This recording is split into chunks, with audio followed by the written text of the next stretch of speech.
my sights.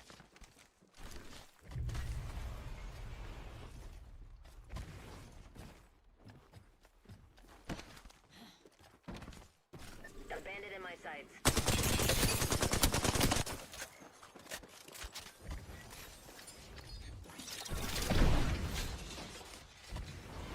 Sights on an enemy.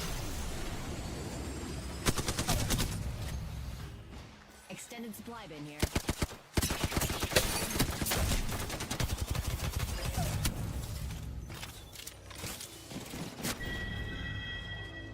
I think we should go there.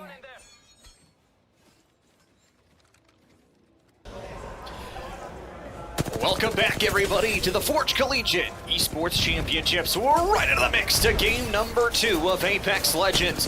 BC Apex already getting rushed on down here, and we're getting to see some of the early fights that come with the situational territory. It's a triple kill from Golden S. Fisher starting to find their form. Yes, we appreciate your patience. Understandably, there's some technical delays, and because of that, we are back in for this live game number 2. To kind of put you into perspective, we are watching USM and Cumberland duke it out here on map 2.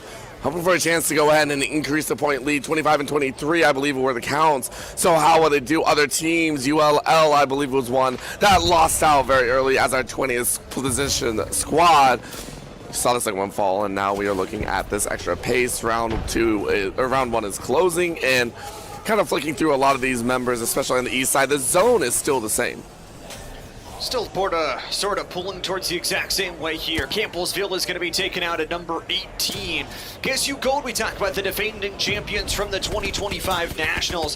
They are one we want to watch. Rectemporium, the returning member, trying to go back-to-back. What a story it would be for the Owls if they could get it done. Unfortunately, some other teams here on the market side of things, and for Caden is just going to hop on. They're going to Valk it away. So easy. I feel like Valk, it's always surprising. I remember back in the past when Valk was like second ban or first ban pretty much. Everyone using the movement tech, everyone repositioning. Do wonder if that is going to happen here, but the reposition is solid. Drawing on in, USM sitting on pistols and a little bit of weak. Hemlock plus RE. Not sure if that's what you want, but you're in a 5 right in the middle. TAMU! Bye-bye at 17th. And that's tough. I mean, Tamu, you talk about the number 3 team in terms of the overall scoreboard. Get to see those score lines rotating through and how the current teams are ranked. It feels like for a team like Minnesota State trying to bounce back from that game number 1, where delivering was right behind them. They were able to score 9 points, 5 of those coming from kills. You wonder for CSUGH, California State University, Domingo Hills. Here comes another look here too from outside the Bonsai Hillside. This is where I think things get interesting on the follow-up. If you can take control of the middle part of this map and then get some good KP. I like it. I mean, we saw it last time as well with Pylon, looking at locking down a certain point, whether it be open territory or middle of map. It's all about being able to find your range, how you want to play. Kaiser University, we'll go ahead and play on the outside, north side. Fisher, who we watched before, taking a cheeky little angle. Rushing in, rushing through on the eastern side. They knocked one. I don't think they fully finished, but max level runner for Golden on that shielding. I love it. Hard chase. Up the walls, and again, keeping track of the opponent, hunting their opponent. 4 kills already for Golden, who we said was going to be a standout star. Both him and Tom 2 Crack got the opportunity to destroy the drone before it gets the EMP up. And you can see some low players on the below ground of this brand new POI connection. It is Sir Garcon from University of Houston. Tough little spot. And taking a little breather. Here from Minnesota State, they're wondering exactly how they're going to make a move. Blue shields, not bad, looking for perps here in a short bit, but there's a snap on the back for Cumberland to rotate in and see them wipe out one. Bye-bye Limbucks. Teammates soon to follow. Instead, it's University of Houston, who are locked away for their own beautiful pickup on that end for that team. Inside the house, so is a dangerous spot to be. Pylons in your way. Of course, a little bit of Watt action is going to lead to Cumberland leading the pack, or attempting to. LETC gone. LATC taken out first in game number 1 and then taken out here by none other than Golden. It continues to fight here, continues to set them up for even more success as the points continue to streak their way on. The wonderful nature though about this game number 2 is obviously more chances to get points for CSUDH. I want to see how they play off those 2 blue shields and the light one as well for University of Texas. Already purple's going in here to the fight. They've got the Nemesis fully charged up to 100. That drone is going to send them out of the way. KSU Gold going to fall at 14th here as they back off to the fight. Solid play, and now rushing into the next. University of Texas wondering, third party a little bit too strong because it's Fisher who decide they're ready to play. No longer will he sit in 15th. They are aiming for top 10 at least, and that is the golden standard. University of Texas eliminated. Golden's up to like 7 kills or something right now, but there's a third party. The Sooners are here to play. They're ready to stay. The question on the outside of it is going to be whether or not Fisher can reset. Can they get the heals? Absolutely. They have the conduit. The shields are perfectly back to perfection. They get the high ground tier back in the middle of the map. They are outside of zone here at Hammond Labs, but that devotion has unlocked the turbocharger. Oklahoma. A team that we haven't seen too much of, but Cumberland, man, we zip back to them every time. It's a fight and a half, fight. And win is what they do. Great knock number 1. MSKU gone for 1. Can you lock down the other? Yes, you do. Bye-bye, Muskingum University. Cumberland label yet another. That is 2 squad wipes for them. 11 squads left to go here. Round 2 closing still. Just like Collegiate Apex has been in the past, we are just fighting. And I love it. Interceder, though, has taken down Golden. Fisher is going to be down to 2, but so is Oklahoma, as Pabizi was dropped to the ground as well. Rez coming through in the down low. So Golden is going to be back up with the conduit. They're going to get the heals. Rez coming through from Save. They're going to be able to hold down both teams' reset. Well, reset is a little bit of a soft forward there. I think you can see some of the aggression flying up the staircase, and they were trying to push. Main thing for them, this wall, this problem, being forced in from zone 1. Outside, though, you are locked. Fisher finding a beautiful third party, leaving the net in their way. Artillery fired, holding out the back side is actually for Fisher, who are in trouble. They get knocked back 1, but it's 2 in their own. Are you kidding me? Fisher get routed by Oklahoma. Oklahoma low as well. Can't survive to the zone. The med kit will work out for Golden. And this Fisher team decided we fell out early in game 1. We are going to fight any single team that looks in our way. You know what? That's what Southern Mississippi wanted to say in that game 1. Continued away, but Vizera's going to go down. Vizera, excuse me, on that one. Valus, Zach W. Keys, unfortunately have to run away. They can't go get their teammate at this point. That's a tough loss there, but for USM, you know that you can play on your own. LCU eliminated. We're down to the top 9. Multiple teams ready to go for that finish. KSU Black, someone who was eliminated a little bit earlier, able to make a bounce back. And this team is an interesting one. Elixirs was here last year. The team did not perform as well as their gold team, but has performed better since. Back in the spring, they finished 7th in the Octane Collegiate Circuit. This is a team that can shake up a lobby with good positioning, and they're going to have one of the best. We're right outside of Phase Driver here as they get to the buildings. They've got the bow check with infinite ammo to work off of, and Kindly Monkey going to use some of the shields. I also love the composition. They've got this Mad Mag to impress. Monkey taking a bit low and will reset inside the building.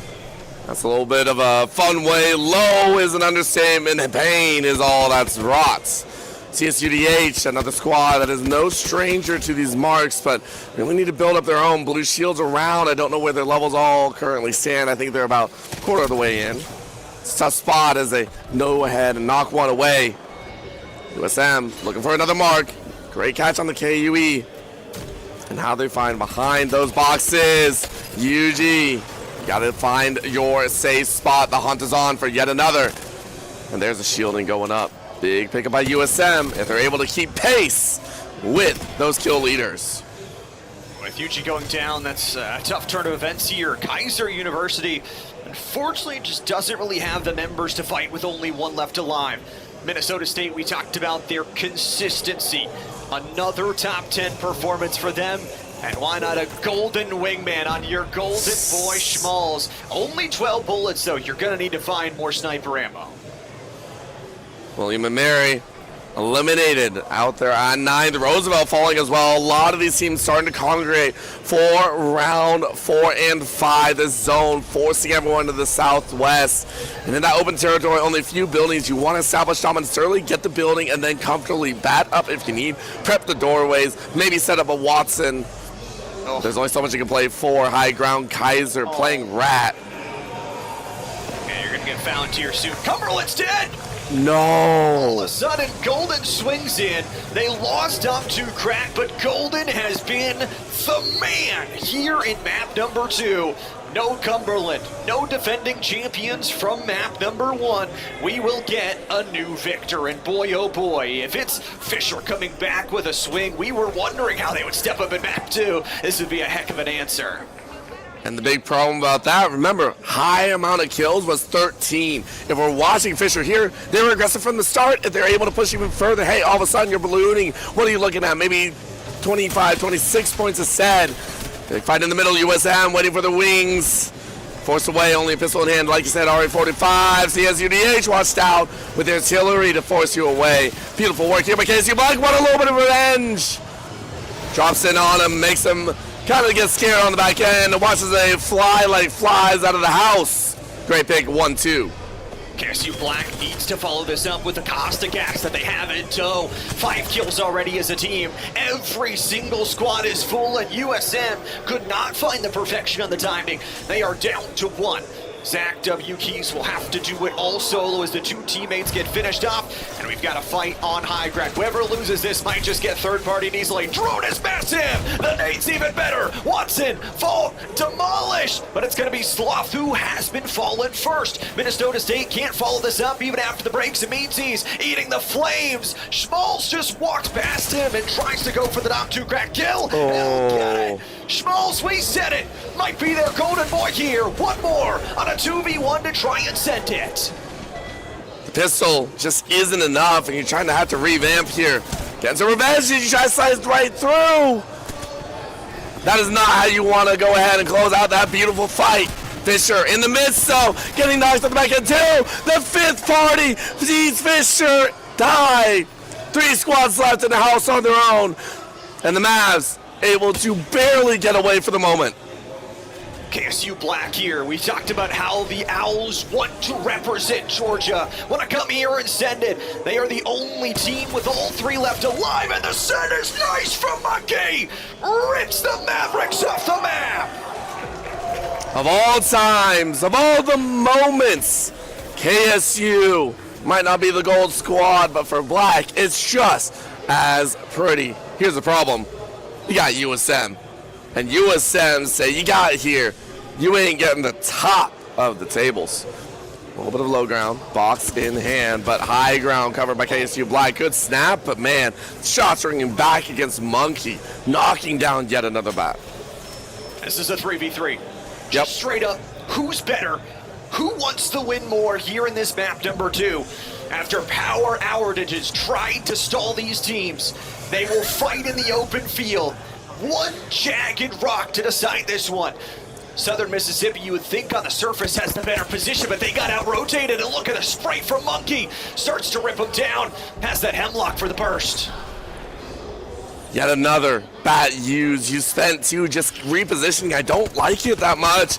USM have found a flank, and all of a sudden your body's getting locked down. Knock 1, ready for knock 2. It is lights out, baby. Of course, for Dallas, it might be the exact same. How are the damages done? And USM will take a map. A well-rotated, well-reset here from the Southern Mississippi crew. The Golden Eagles are able to connect and converse their way through a 3v3 victory. Map 2 victors for them. And they were one of the teams that benefited from that legend ban, getting the Axle still alive for them here in this map number 2. They played in map number 1, played it in map number 2. They probably won't get it in map number 3 because I think it's getting banned. I think it is as well. Not only that, being able to secure against what I feel like is a team that was surprising to even be there as a second to last squad. So for USM, it feels good because you saw Fisher really rise up in the ranks. And again, depending which team you're looking at, a stroke of fortune or misfortune, Fisher came very close to being able to party in, dropping USM. So for USM, you breathe a sigh of relief. For first 2 games, really good for you. I think for Fisher, though, you talk about a bounce-back game, incredible for them. The kill potential was just unlimited. Golden stepping up to his potential, and honestly, a lovely map number 2. We're only a guaranteed 4th of our way through. We're going to get set up for that map number 3, which we'll see right after this short break.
I don't know why I let you, but you had to light a spark in me.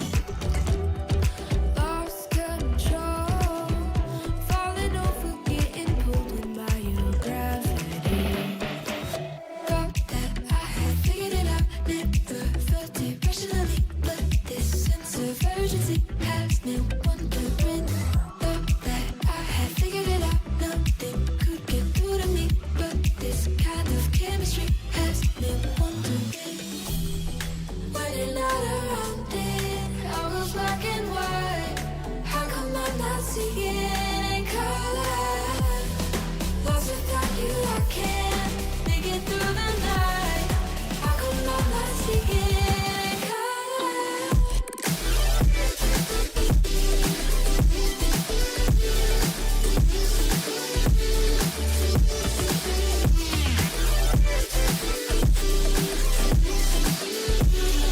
How come I'm not seeing in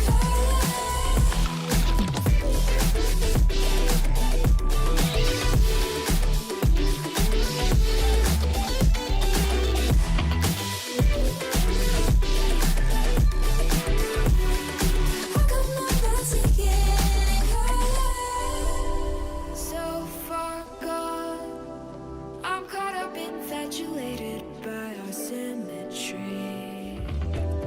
It feels like before now, I was only half of me. Thought that I had figured it out, never felt it rationally, but this sense of urgency has me wondering. Thought that I had figured it out, nothing could get through to me, but this kind of chemistry has me wondering. When you're not around it, all goes black and white. How come I'm not seeing in color? Lost without you, I can't make it through the night. How come I'm not seeing in color?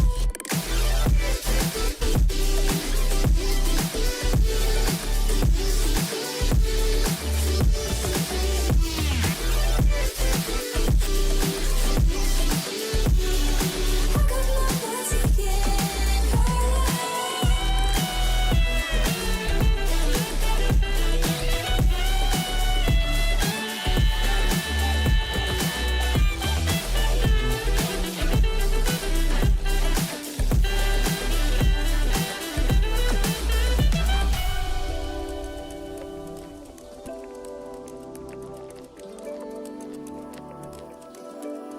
So far gone.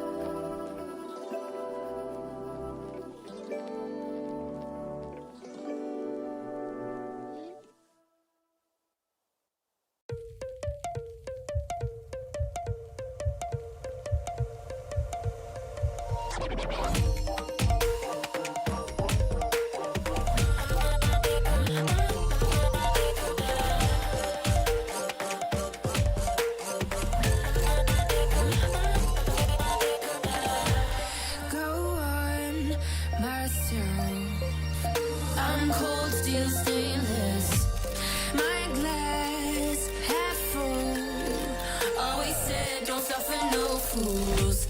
Serpents, daydream. I bite, you call me lovely. Got a sweet tooth. Gonna get the sugar from you.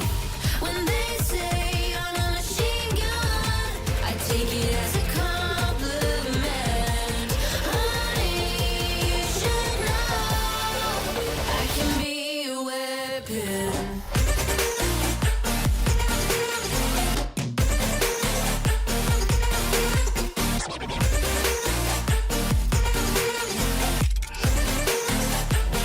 I can be a weapon.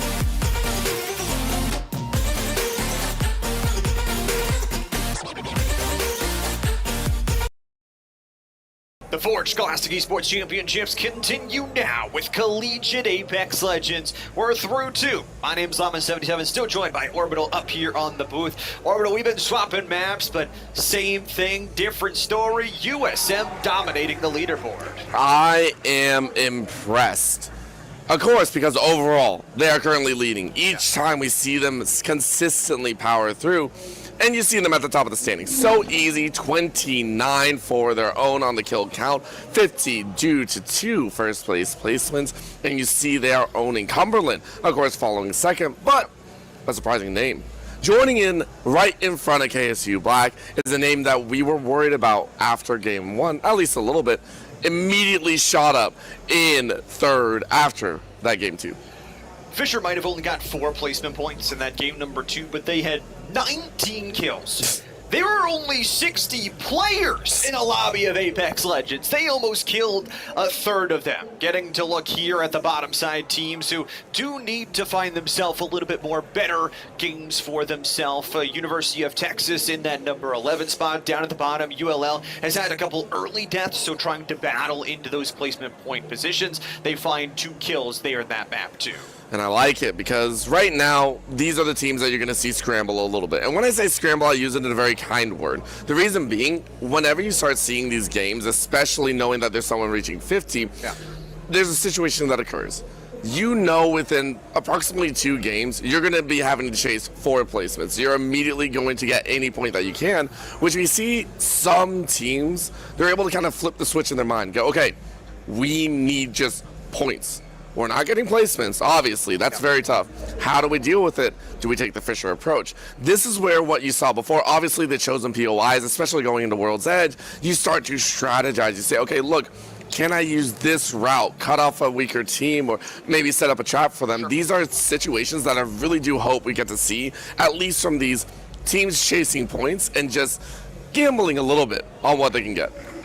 Interesting too as we hop over to World's Edge. When you look at the first 2 maps, you're talking about 2 much more open maps. You can snipe people from a long range away. In World's Edge, there's literally just a lot of mountains to block that field of view, and it's a lot more focused on those rotations. So we'll see if it gets a little bit less kill point heavy, but this is Collegiate Apex at the forefront. They love fighting, and we love them for it. The question will be for these top teams, will they slow down here? Because again, you're trying to get to 70 and then win.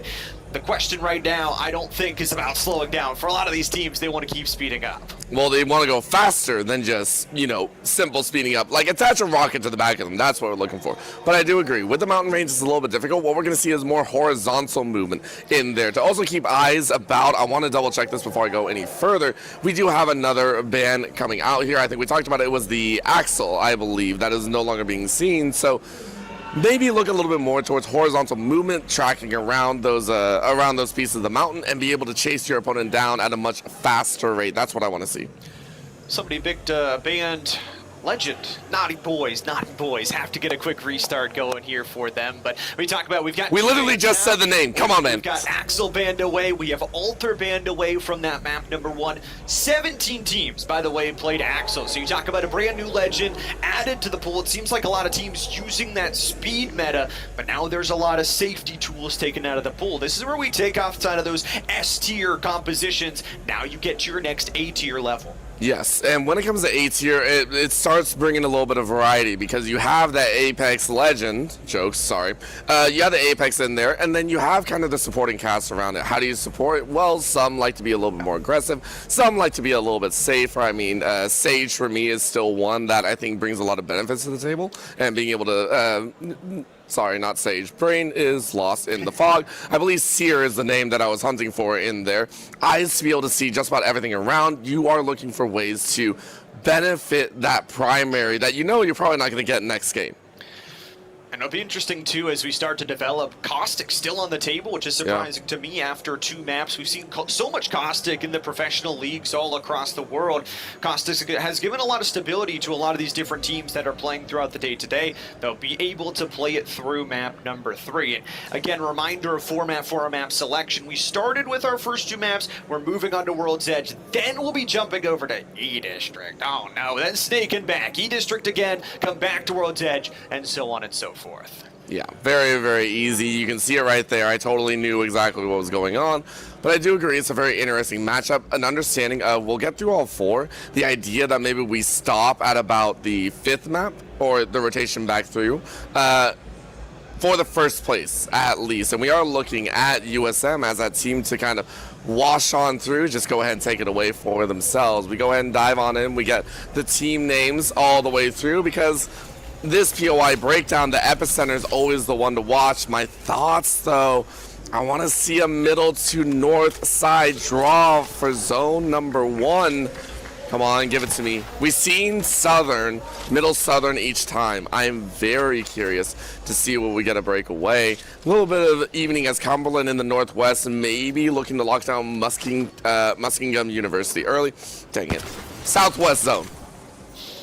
My favorite. This has the real possibility to pull down to Thermal Station, my favorite zone since the inception here of the World's Edge map. The question will be, obviously, looking at some of these points, I want to see how Roosevelt does in this one. Texas A&M is already fighting. On the other side, it's Wazy who will be the first to fall here from the Bison of Bethany College. Tamu finding early kills, getting a bit of damage, and getting their shields upgraded to blue. So quick on that as well. As we said, a lot of routing and a lot of strategizing can be thrown down when you know which opponent is at what point. You can also spread out. You can hunt a little bit if you're a little more confident in your own play. Splits early also mean that you get better looting onto the bodies as, hey, Roosevelt having a bit of fun. I love this composition right here. This is old-style Apex Legends with Gibby. It's going to be Vizay, who's already finding themselves some longbow shots here in the kill feed early. We talked about Viz, one of 3 players here on this Southern Mississippi roster, and one of 2 that has spent some time in the North American Pro League. He's played with the team Lazarus and really has staked his claim, it feels like, on the upper echelon. He's someone who, with his training here in the collegiate level, could become the next best player. Really getting the aim down, as you said. Bring yourself forward. And for Cumberland, What are we doing? Why are we running a Mirage? hey, don't sleep on the Mirage. You'll be seeing Mirages in the future. Ugh. Bethany College, first of all, we saw Wazy dropped very early on in that engagement with Tamu, and then the other 2 players are going to fall. KOSU Gold has struggled somewhat here today. It's going to be long-range damage here from Saved as they'll back up. It's a nice little drill through from the Maggie, and guess what? Fisher is knocking. Top 2 cracked, kicks down the door and takes down an extra with only 1 player left alive. Have to assume this one's done and dusted. Oklahoma, 19th squad to fall. Fisher once again heavy on the kills, willing to fight at every angle and eliminate anyone in their path. Especially on the eastern border, you're going to be funneling in from epicenter a little bit, anyone that tries to take a long route, because as you said, mountain ranges really cut down the angles they can go, and a lot of people already knew USM in the northwest, you're between a rock and a hard place, literally and figuratively. Multiple teams, though, as we see starting to go with these Gibby compositions. Gibraltar getting some really big buffs in this last patch setup into this season. Now an electrified dome. Texas A&M trying to send him home with first blood here on Jace. Without that follow-up, the shields on the other side are horrendous. So they can just work off these blues, look for the find, and get the finish onto Jace. One more for the bank. TAMU, a little bit slower 13. off the range. Yeah, big fun. University of Texas. Let's get some damage out. There you go. Pepper him in the back. 47 left on the Evo. Give away a lot of your positions. High ground is good. You got about 2 minutes, actually less than about 30 seconds before you got to start making movements away. But can you do it straight in? Nice little picks on the back. There's that bubble pop once more. Very frustrating watching that cover the backside. Good in so many different scenarios. It's a Texas on Texas battle here. Texas A&M versus the Longhorns of University of Texas. It's just going to be one of the deployed jump towers. Crap barely lives to tell the tale, and one more shot will do it. Dipping, dodging, and surviving here as Tamu does escape the grass. The problem is you are going into the city here of Fragment, and LCU is going to fall out next. Louisiana Christian unable to battle in the top 15. tough times ahead. Also, you look at ULL, same situation, PD first. These are situations we've actually seen the Valkyrie be the one to go ahead and Valkyrie out, try and keep themselves safe, revive if possible in the future. Fisher, though, they're on the hunt. Again, every time we watch Fisher, you're just looking, bye, body, give me that points. Tough time ahead. Fisher up at 4 at least. Taking down the William and Mary fragger there in Magic Trickster.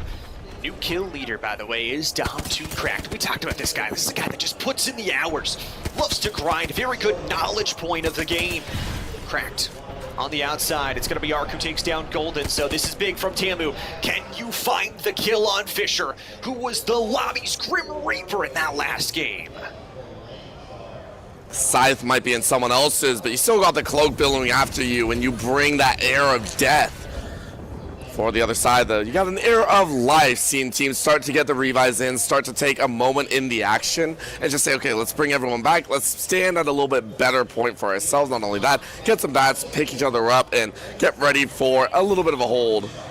The barrier being grabbed as you bring out some shots, re-knocked grab, and second on the list. That's tough. Fisher marking opponents here and there.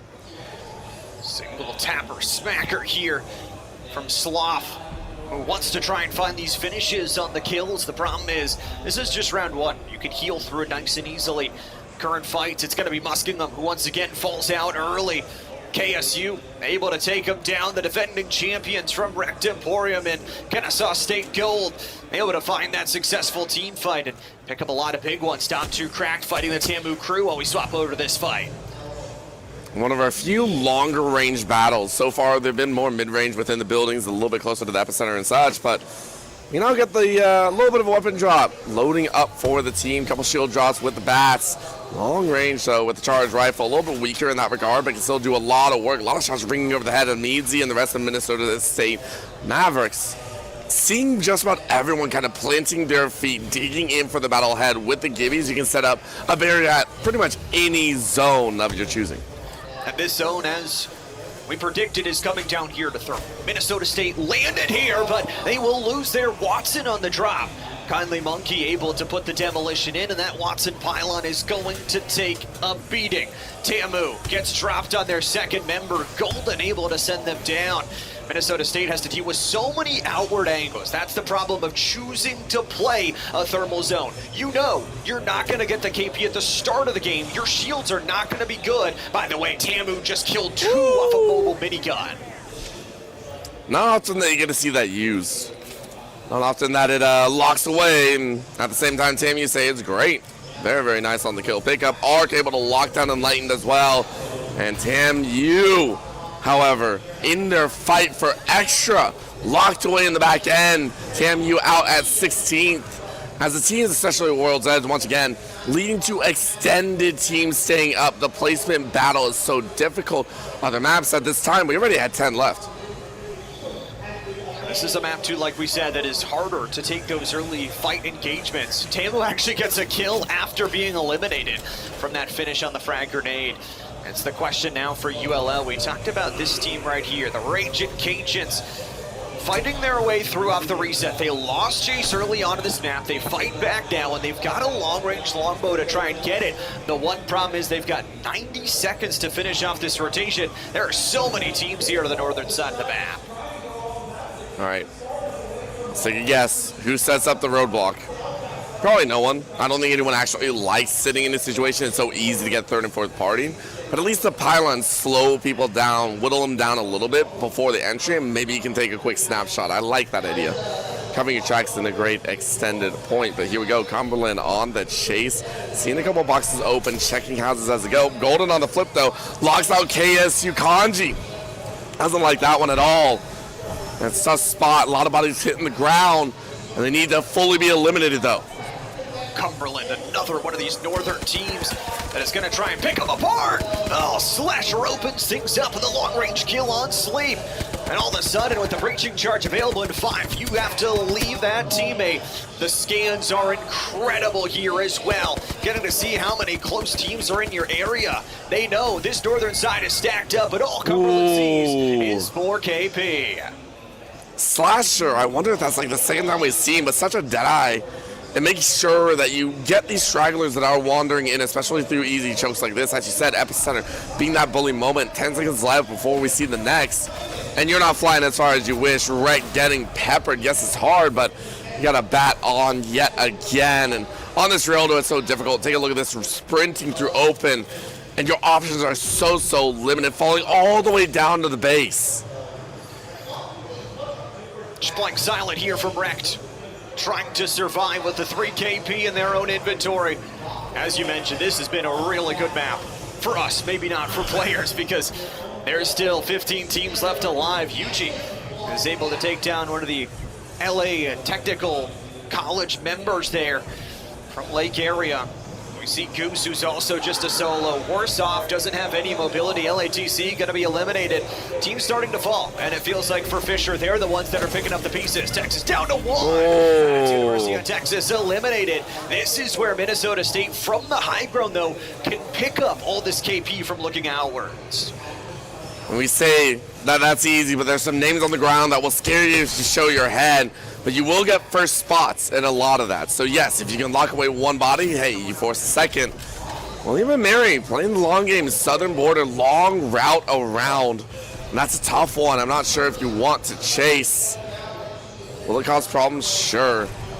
You go ahead and roll on through over extra barriers, artillery out, but the weaponry is a little bit weak, so you got to dance back with your own team. Roosevelt inside buildings though, and they'll hold it down for their own southeast corner, seeing where the next zone goes. Now, a lot of people playing Gibby.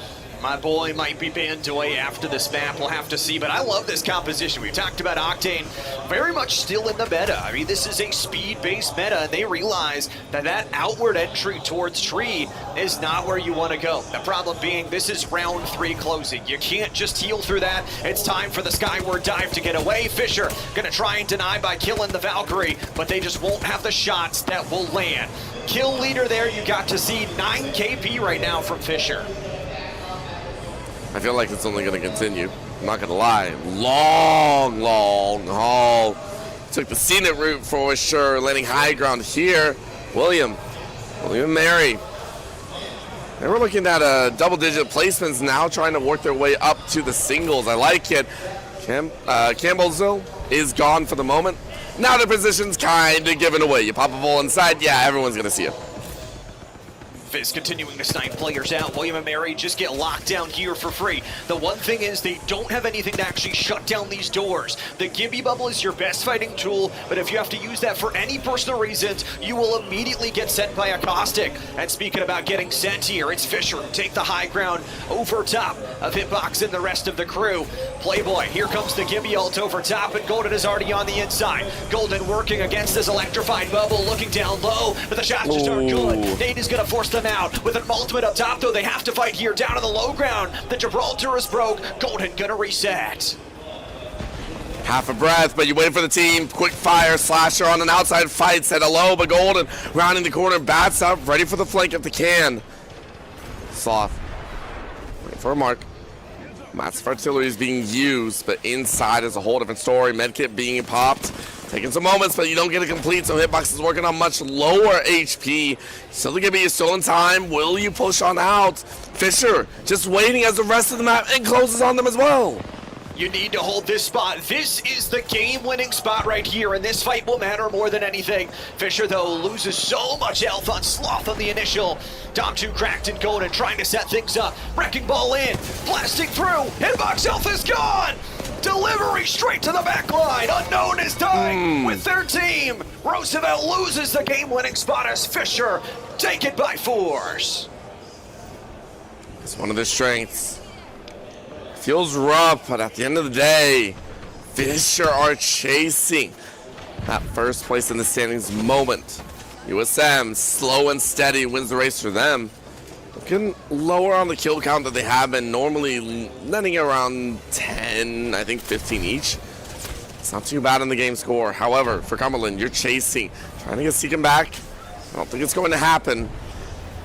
As we see a flurry of other blows, meeting the mines, high ground USM, taking the chase, 2v3, and I don't think J Future has a future in this game. Feels bad, man. Cumberland on spray, able to lock a one. Slasher runs away, hunted down at the end. USM will go ahead and hold, but I think they got eliminated as well. This is Fisher's map to play, man. If they Yeah. can eat here with both Cumberland and USM out of it, it's going to be beautiful. Trying to get the reset here off the electrified Gibby Bubble. That's a double res with support of Perks to get the heal. Phenomenal. University of Houston trying to find their game as well. They're in an okay spot for what is left in the zone, which is really nothing. 7 squads. Oh, the aerial nades. Blow them to bits. They've got no Gibby Bubble. They don't want to invest it yet. But here comes Fisher. And look at what they got. The perennial powerhouse of you're in the open, yo gone.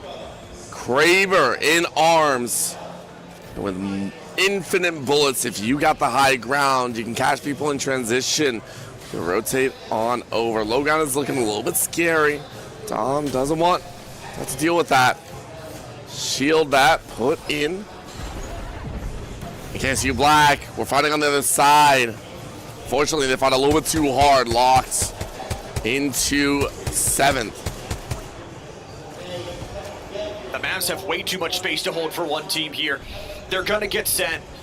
They're gonna lose this space unless they can find a way to hold one side of it, especially that staircase.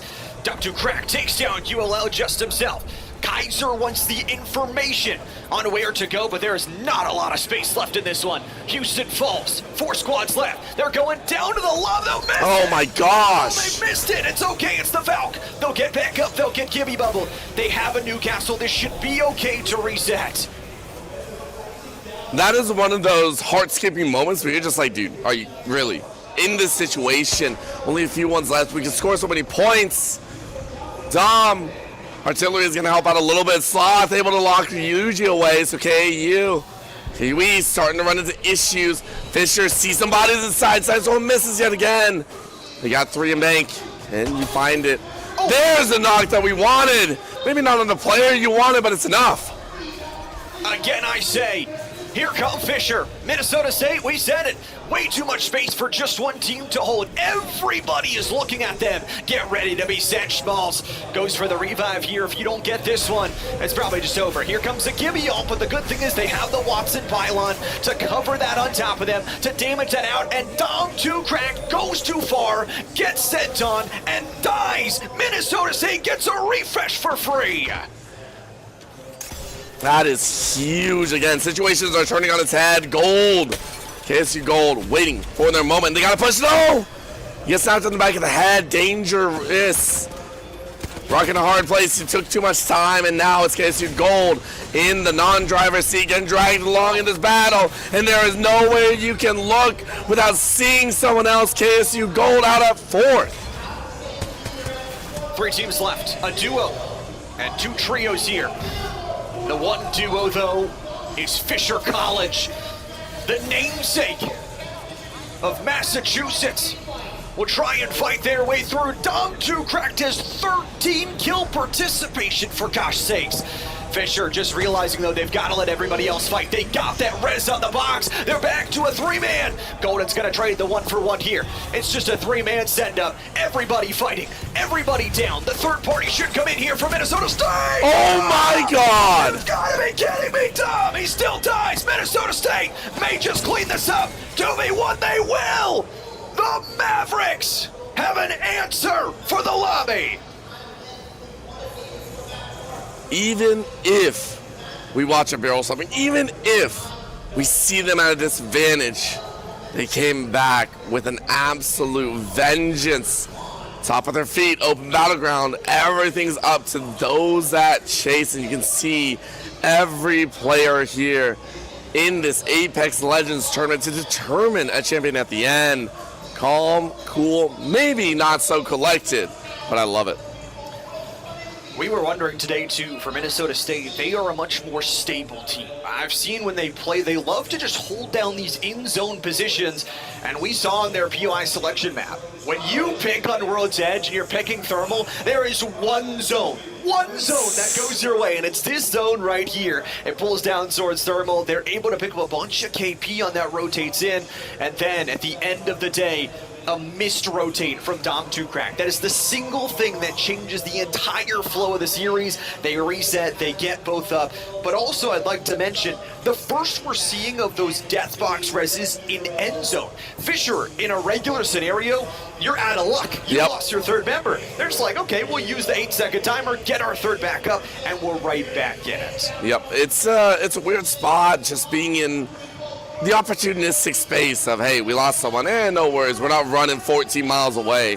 At the same time, though, scary position for the teams that have so far played. Fisher is becoming much more of a menace than I think USM is. You are just watching kills get picked off left and right, and again, coming into play, watching those POIs chosen. How are we going to challenge this? They are sweeping at least a third of the lobby. And if you guys liked fun end circles, we're going to E-District. Next, we get to follow up to this map number 4 with basically where everybody just gets to survive until the last circle, and then we just fight. It's a lot of fun. And with our snake draft as well, we also get to play E-District back to back. We'll play World's Edge again after that. So I think these couple maps are going to be the bulk of what we see next. Take a look at our standings here. USM yet again on top, but for a vastly different reason. They fell a little bit early on, and I'm wondering and trying to double check, make sure that's correct. 59 only. USM had a very rough time that map number 3. Good pickup from Fisher, now in second, 4 behind as we called, leaping above everyone else in the kill theory. For Cumberland, 40 with 23 kill points. Nice on them. For, of course, these squads, more games to play. Yeah, I mean, and for Fisher, they had it at game number 1, no doubt about that. They took one good fight and then got third party. Such is the way of Apex sometimes. But Fisher, 28 is their score here coming from this next map. And boy, you talk about 21 kills on the top of that. Getting to look at the bottom side of a bracket. Teams that still have a chance, don't get me wrong. We're playing at least 8 games here today, but we need to see a little bit more from. I think for mine, I'm looking at University of Texas, ULL, of course. We're having some fantastic moments. I think for the University of Texas, we saw a lot of glimmers in there. Again, University of Houston and Texas have been willing to battle out a lot in those situations. Always willing to kind of throw down. Maybe not as confident, but they know they need to, which is why we see, I think, University of Texas falter a little bit too heavily. But if they're able to kind of keep the momentum, keep that idea, we want to fight, maybe you find the right targets instead, get those locks, push up a little bit further in the standings. As a reminder, we're going to 70 for our match point threshold, so we get guaranteed at least 2 more games before we find a winner. Fisher, though, started super far down. They jumped 7 places from game number 1 to game number 2 and are now currently in second. There still is sort of a gap between them two. Cumberland, I think, had a really rough rotation, just finding themselves in that end circle, rotating in late, trying to find the space. They couldn't get it done. For both them, the Mavericks, and both the KSU teams, they're right within striking distance, but I've also been pleasantly surprised by some of the other teams. I mean, Tamu, we had questions about them. I think Tamu has the skills and the players to get it done here today, but I think at the same time, they're going to need a lot of help. Right now, they're sitting on 16 points. I mean, you look at where they're landing as well. They always seem to be pushed up against either a third party or one of the top dogs, and it's a very rough situation to be in, so I'm curious. I think we are going to be diving into game here. Yes, we are looking at this E-District. It's a beautiful map, at least to the visuals to play on. Whole different story. USM, Fisher, Cumberland, as well as MSU. All of them looking with a 38 plus. Only 2 more games really until we have at least 2 competitors. Unless they have a bad game. I mean, we saw it from Fisher as well. There's a chance where there's always those heartbreaking moments where you follow up, you get a really good game after game, and then you're like, oh, okay, we're on 68 points, and we're 2 away, and we have to go to another one here. It's already going to be some circle scans coming through here from a lot of our different teams. From USM, I'm excited to see how they play this one. They start over in Bank. They have a lot of rotation options, and again, this is just a very big map that you have to contend with a lot of survivability locations. Leading in, of course. Just a little bit of chase, taking a look. University of Houston, obviously down on the ground, trying to gather something. Couple bats, triple take, wingmans, all the fun. Pretty standard loadouts for any of these teams, and at least at the beginning. You're going to go ahead and grab a little, hope for a little bit better on the west side. As again, they're drawn into this point. Good shots coming in. Jace knocked down. Minnesota State Mavericks though want a third party so badly. Kissing in here in the shot. Slow ground, I think, is where it is, but they go up with the receive. Oh boy, hey, not this stairwell. Mavericks, first to lose one, second possibly soon. Pylon just to deny.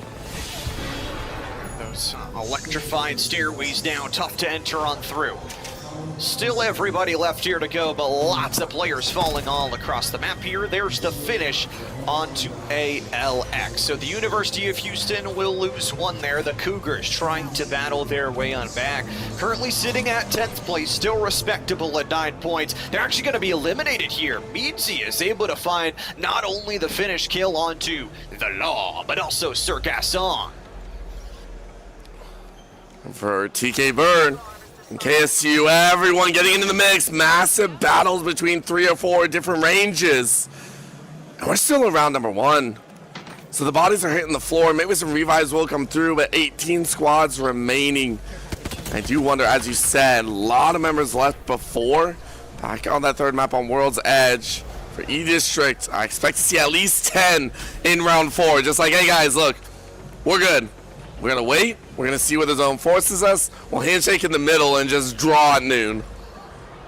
Also as well here for this game number 3, it's important, or game number 4, it's important for a lot of teams to start to get their structure down. Because if you don't get it, this is where things can get sort of out of hand, and there's going to be less and less teams sending each other for the risk of losing that number 1 overall slot. We get to see Viz once again popping off here and taking down Pabisi. And Pabisi. I love a lot of these players that are also locking in with those headshots, just knocking away opponents. It's a brutal shot at USM as we take a look. A little slower on the take.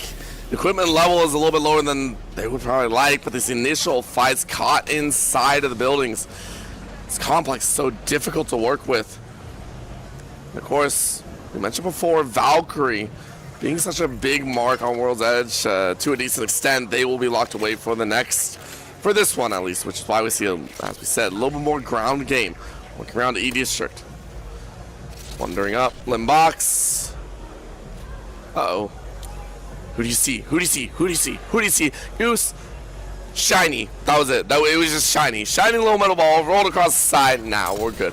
The high ground is where Mavericks have gotten a much better pinch. It's interesting, 18 squads here, 10 players have died, so a 1/6 of our lobby is dead at the moment. There's a lot of different places to res. We talk about those beacons all around the map, or the brand new death box reses that these players are still finding out how to use. The question now becomes here for William & Mary. You've got an actually really good spot here in the zone. William & Mary, we've seen some great performances, especially look at that last one. Here comes BC Apex though, and Mystic's already got a kill. The question is the 1-for-1. This is Slasher and Dom 2 cracked. This is Fisher. They're gonna follow things out here and be able to escape, if only for the moment. That moment is all they need though. But the damage has been done. Again, you're getting shields over, you're getting some kills in the future over. It's a tough spot for Fisher, still wandering. 3 to their name for Golden, who, again, looking like a menace that they are. But you want it a little bit faster. I really do feel like you want to accelerate. You want to get it back in your own favor. And to take that kill leader crown and continue your way up the leaderboard. LATC sees a couple bodies and hears them running around, although very, very faint. Shot 1. Sentinel can be a brutal, brutal weapon if you're not careful. No drops. The comps are getting interesting. I love that we get to still see Gibby, Val get out of here for this game number 3, but this is a composition that's built off of Catalyst, who has been kind of in and out of meta, really good at blocking out vision gameplay, but also you have this Bangalore. So this is a block vision composition and then use the shield to get to safety. The one thing that they lack is a little bit of that mobility, and that's what they try to use. They try to use those smoke screens for that extra mobility on top of things. I'll be excited to see what Kaiser does with their composition. Again, nothing changed because the Gibby doesn't get banned away. They get to run the double defense, but here comes the ball for University of Texas. Already losing some shields. They have the pylon here to help them. Seer's broken, but so are they. They're dropping a nade on their feet. That's how bad down they are. Oh, Cumberland's coming to third party this one. Sending in, trying to get the finishes on the down knockdown shield. Texas is out. Feels bad. I was hauling for Texas or Houston. Both these squads I really did want to see round up. They've so far been shut down. And Kaiser University get a few on the board for themselves, at least 2 points.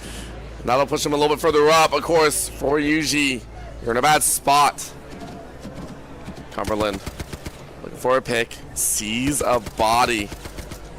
Is able to kind of knock out Wild for a moment. At least a little bit of damage. TMU still active as well. Ups and downs for either, as the traversal between these floors, these staircases is so painful. You know, I love the map. I love the aesthetic. E-District would be a marathon. I would be getting my steps in all day long on this map. It's got a lot of mobility options and more of that openness until you get into those buildings. Again, we talk about this Kaiser University crew who is rocking the Gibby as well. Ferris is going to go into the void and try and save themselves, but the Gibby is already dead. The Bison of Bethany College ready to swing on back, and they've only got Wazy left alive. Now again, they have the ability to play off those 2 reses. That's a nice nade for the finish. Still 17 squads left to go, but 44 players left alive. I mean, that's just huge. They can go. As unfortunately, PD First once more falling last of their team. It's a rough spot to be in again. Another squad that was in the medium of the pack was really hoping to break away from them and just can't do so. Rough game here. Roosevelt, you can see a lot of people actually, teammate being sent on an emergency run, but the portals put KSU Gold into a different building for the moment. Another doorway as you're set up for the position, and here comes the teleport. Who are you gonna find? The bat was used, and around the corner you go. Shot to the back. Tough is as tough does. Another max out as KSU Gold showing up here, even with the shields broken. LATC gone. That low ground catalyst scoop, they didn't care about it at all. Lake Area Technical College eliminated here at 16th. Hitbox though has to be careful of a possible third party. Roosevelt knowing that this building is under siege and they would love to take a position down here lower in this southern side as the ring starts to close in. Round 2 closing at the moment. 15 squads left to go. Still players searching for ways to get the refreshes on their teammates, but again, this KSU Gold squad, we talk about their performance not only last year, but a team currently sitting in 6th place, and how about those cracks as well on the other side, Conduit? Cracking more and more. Love it. Get those shields broken, force Util out. The more shields you deplete, the more it forces them closer and closer to the edge of we just got to take a fight or else we're going to get poked out of every building that we have. A scary thought, honestly. I would never want to run into a fight with no bats, but I mean, you take bad routes, you get into bad fights, and you lose 3 to 4 on every rotation. It just hurts. We're looking at Campbellville, who in their own right has had some struggles, but at the same time, this is probably the best location they've been in. They have a long way to run. Minnesota State Mavericks, they find Sleep King about to be put to sleep if they're not careful. That tree is only so sturdy. There's a shot, so Schmalz doesn't want to be here. Almost made it out on the back end. And it's CSUDH who made a little bit of a fiery entrance, or at least makes a very fiery rabbit to chase. Minnesota State's in a really good spot, but it also puts a lot of eyes on them.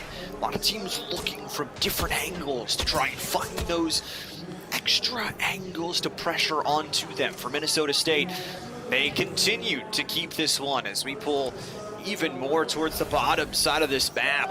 It feels like as they upgrade over to the purple, so is Cumberland. Cumberland, once again, though, they've done their due diligence in fighting. They've already got 5 KP here from Slash alone, but Syken is down here, and JD Future and crew will see what they can do. They have no defensive utility to try and cover him up, but they drop down and ship you to get that res. Hey, listen, if you can't always finally cover, just give it your position. You have to take a hard choice anyway, might as well. Get your teammate back, run it up. Apex looking for a piece of their own. Oklahoma rounding out on the high ground, taking pot shots, and there's the tag. You zone right in. And Apex, well, flip it on its head, and that's where you're at. Bethany College, they are out at 15th. Pabizi gets that final kill selection. Cumberland, they'll get fully reset. Back up to full purples for themselves. Again, they've got the kill participation. The question becomes how they get this rotation. They have a really good team fight. I mean, I love the Seer-Watson combination, and what you're able to do with it is just send teams and be able to play safe because you know you have that Wraith portal. The problem is they have no cover going forward. There's not a lot of buildings left alive, but they're going to get the high ground on this outbound rotation for free. I love it. This is why you bring the portal along with you. Hey, listen, we don't like the fight. Let's go and rush it. The problem is you might have dropped him right in to a little bit of a firefight. This little bit of a loading area.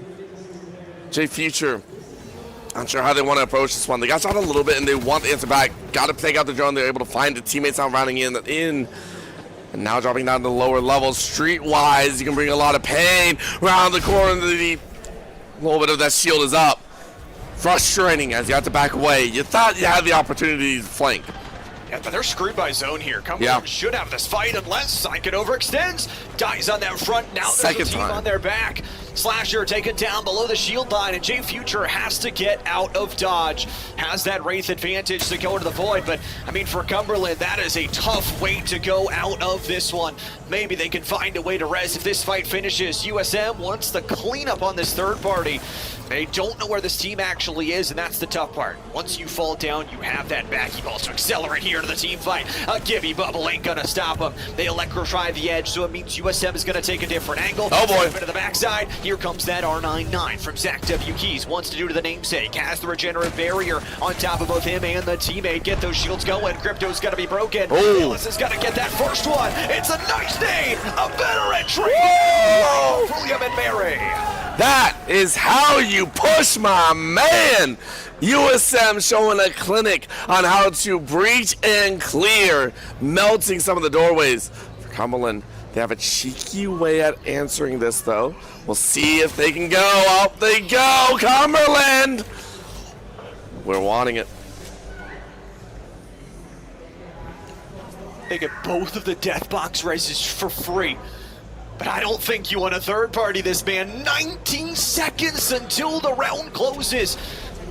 13 squads left to go. They've got the jump tower mobile.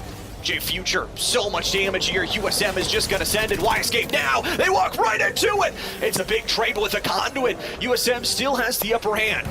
More resible here. Fizz gonna be on the hold down. Cumberland down to 2 here. They're just gonna take their portal and try and fight the way they can. There you go, Slasher, just get out of dodge, try and find that res another day. For Cumberland. They waited now. It's 2 levels here. USM and Cumberland chasing around the edge. And then the meeting on the back, USM do a little bit of surprise, but the bridge is in your way. USM shocked by the damage output. Cumberland not looking for the field finish. Keep getting the high ground, keep getting the ability in. And there's a rush on the side, gets the body. But J Future isn't able to finish a shot, needs a bat up, right side of the bus. There ain't no way Thalos needs God-tier shots, and I don't think you got it in you. USM eliminated at 13. Cumberland needs a better game here in this one. They were sitting on 40, headed here into this map number 4. Talk about Fisher, though, and their ability to slow this map down. Their ability to take a breath, still find kills just like that. That's a good one from Golden. And now he's looking down low. Little free wrecking ball. Why not? It hits. Oh! They want an R99 shots. They're going to be massive. Oh, he takes down one from Kanji. The wingman shots are good. And KSU Gold is dead. When the Gopher has nowhere else to go, You just gotta, you know, kind of face that music coming your way. That wrecking ball was brutal, and it was such a good read as well. Understanding that they had nowhere to go, that tunnel is not an optimal spot to hide. And now we get into zone number 5. 11 teams left. This is about to get fast and furious in ways that you do not want to see. Blood will be painting these walls. Unless you have a way out. Texas A&M, only one really available. Crab has been fighting for their life. Barely any kills as well. TMU really stuck in a position where they're hoping for more kills, but at this point, you just want placement. They have not lived up to what they performed back in the NECC 2025 championship, a 6th place back last year at this exact same stage. Here come the nades from Minnesota State. Minnesota State has been quietly having one of the best days. Our winners, it feels like, so many times in the placement point categories. They were able to third party. Is it a back-to-back for the Mavericks here in map number 4? I mean, if they can, they're just matching pace with USM, right? Just, hey, give us those wins. Sleep King, though, giving a little bit of love on the back end of that fight for the Mavericks. Locks inside, they're waiting, they're trying to bat up, but they're losing out. This Kraber, I don't know, is the gun that you want in this close range, but you can really do some damage. But the positioning is a little bit rough. Down goes one of those cables, and they see him around the corner. Texas A&M on the far end are eliminated, but Mavericks are more worried. Another wrecking ball comes on out. Who does it land on? Enough to create space. Walking in on the side. You can see, just watching. And this door is problematic. In case you black, you're looking outside. Tap on the back of the head a little bit. Sleep King locking Golden down. Empire, Kindly Monkey trying to swing for the banana as well. They find Oklahoma routed on the side. Another lockdown as we're 10 squads deep. But listen, we still got 10 up. This is the final zone. This is how E-District plays, man. So many building opportunities. So many ways to fight it here. And trying to look towards the minimal space that is left. One circle left to go after this one, and it's going to be Roosevelt who fall. They get top 10, which is a nice breath of fresh air for them. Minnesota State, though, they've got full purples. The one thing I will say, no scopes here at all in the triple take. Fisher dies at 9. That's a tough loss, but again, in a scramble like this, the chaos mounts and mounts. This is where some of those lower teams in the standings are able to gather more points. Remember, as soon as you reach into the 8th, it's increasing on the positional points. The State Mavericks, they're hiding out in the corner. They're getting punched right now, left, right, and center. They're holding on in the corner as best they can. Around them, bodies are falling. Around them, bodies are hitting the floor. And around them, this shield will hold. Yuji now back up a 3rd time, I believe. Teammates are locking away. LCU, a team that we haven't watched too much, hiding inside of a shield, but they're stung out. You are getting rooted in a position that maybe you're not too excited for. Withering on the backside, 8 squads still remaining. Kaiser looking for the round and looking for the way out of their spots. Multiple pylons all over the place. This is the final circle. 8 squads left, 19 players here. Campbellsville, a real chance to win it. Kaiser University, number 8. Teams continuing to fall. LCU in a tough spot here. Saturo has to try and void out, but it's KSU Black falling next. Cumberland picking up some kills. JD Future going to be the new kill leader with 6, as LCU falls at number 6 as well. They're just being burnt down from the riot drill. Meadsy, the only one left alive. Really no time to hit those reses as that zone closes beside them. 45 seconds. The entry here from Cumberland is good. They gotta get these kills fast, and they will. They'll lose one on the outside. J Future is dead. 2 left alive. 3 squads to go. Cumberland looking for the finish. What a massive breaching charge. Sliding. Slasher. Going. CSU DH the next to fall. Cumberland has a single solo. The Phoenix reigns supreme in game 4. Positional power is what we call that. Cumberland, even in the chaos, said, look, we will choose our battles, we will win our fights, and we will take your lives. Very specifically, her hearing 3 or 4 firefights, letting Mavericks actually clean out most of the building side, and then swinging in off the top ropes, knows they're all locked in the lower floor. Catches them off guard, gathers about 4 more kills for themselves, and then take first. Easy push back up. CSUDH, a really good finish there for them. They needed some placement points, and they will get them from game number 4. A lot of early deaths from a lot of our top teams. As we start the snake back the other way, we're going to hit a short break before we go to game number 5. More Collegiate Apex in San Antonio right after this.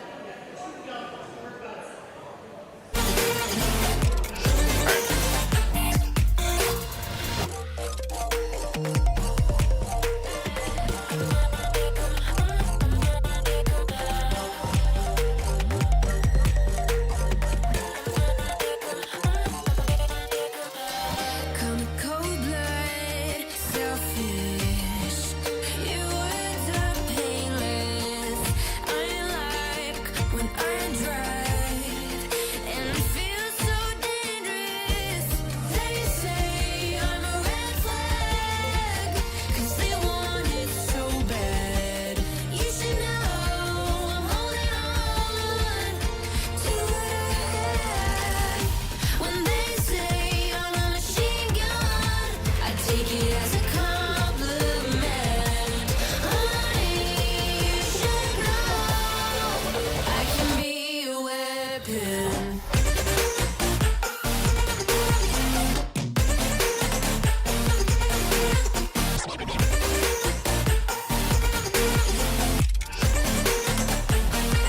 I can be a weapon.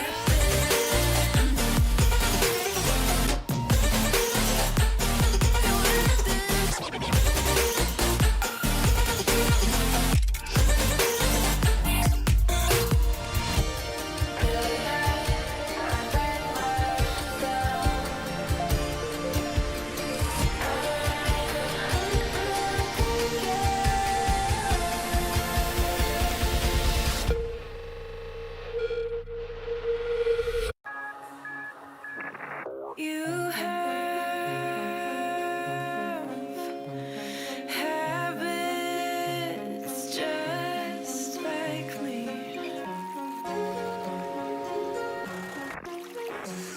Talk too much with strangers.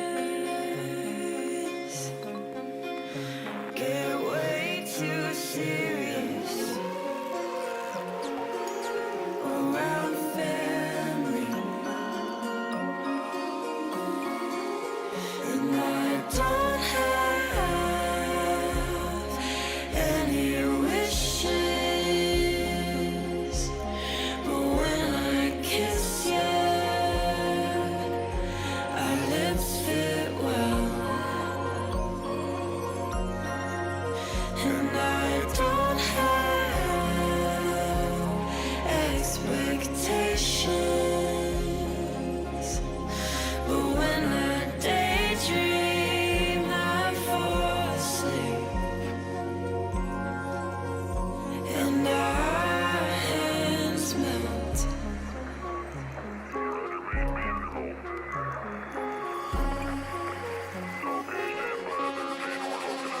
It started out as teasing,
back, everybody. Still here at the Collegiate Esports National Championship in San Antonio, Texas, under the banner of the Fort Strauss, presented by the Army National Guard. Llama 77 Orbital up here on the desk, and boy, we've already had 4 games guaranteed, and we get our first team on match point. University of Southern Mississippi, the first to hit that 70-point threshold. Not only were they projected, but they cleared it pretty cleanly. Across 4, they earned so many first, second, third, all the labels that you needed, but primarily consistent kill numbers. Again, their decision making has been leaps and aboves, it feels like, of others. Cumberland obviously getting a better breach in there, but very solid performance. They now sit literally on that break point. I expect them to play maybe a little bit slower, as well as teams hunting them down, especially for Fisher, who need better breaks in there. That last one, felt a little bit rough.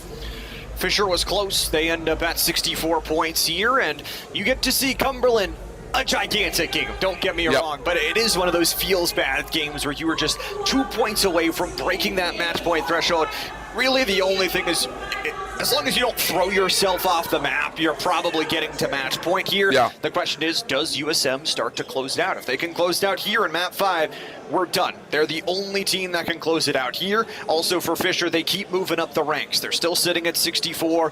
Those 3 are kind of grouped together. And then Minnesota State has played consistent positioning. They've been getting a lot of total placement. Look at their difference from kills total from the other teams. Yeah, they've been really, really working on either scattering, running away. And when I say running away, it's tactical. Very, very important, where when you look at them, they are rounding corners, trying to almost chase behind some of the heavier fighters.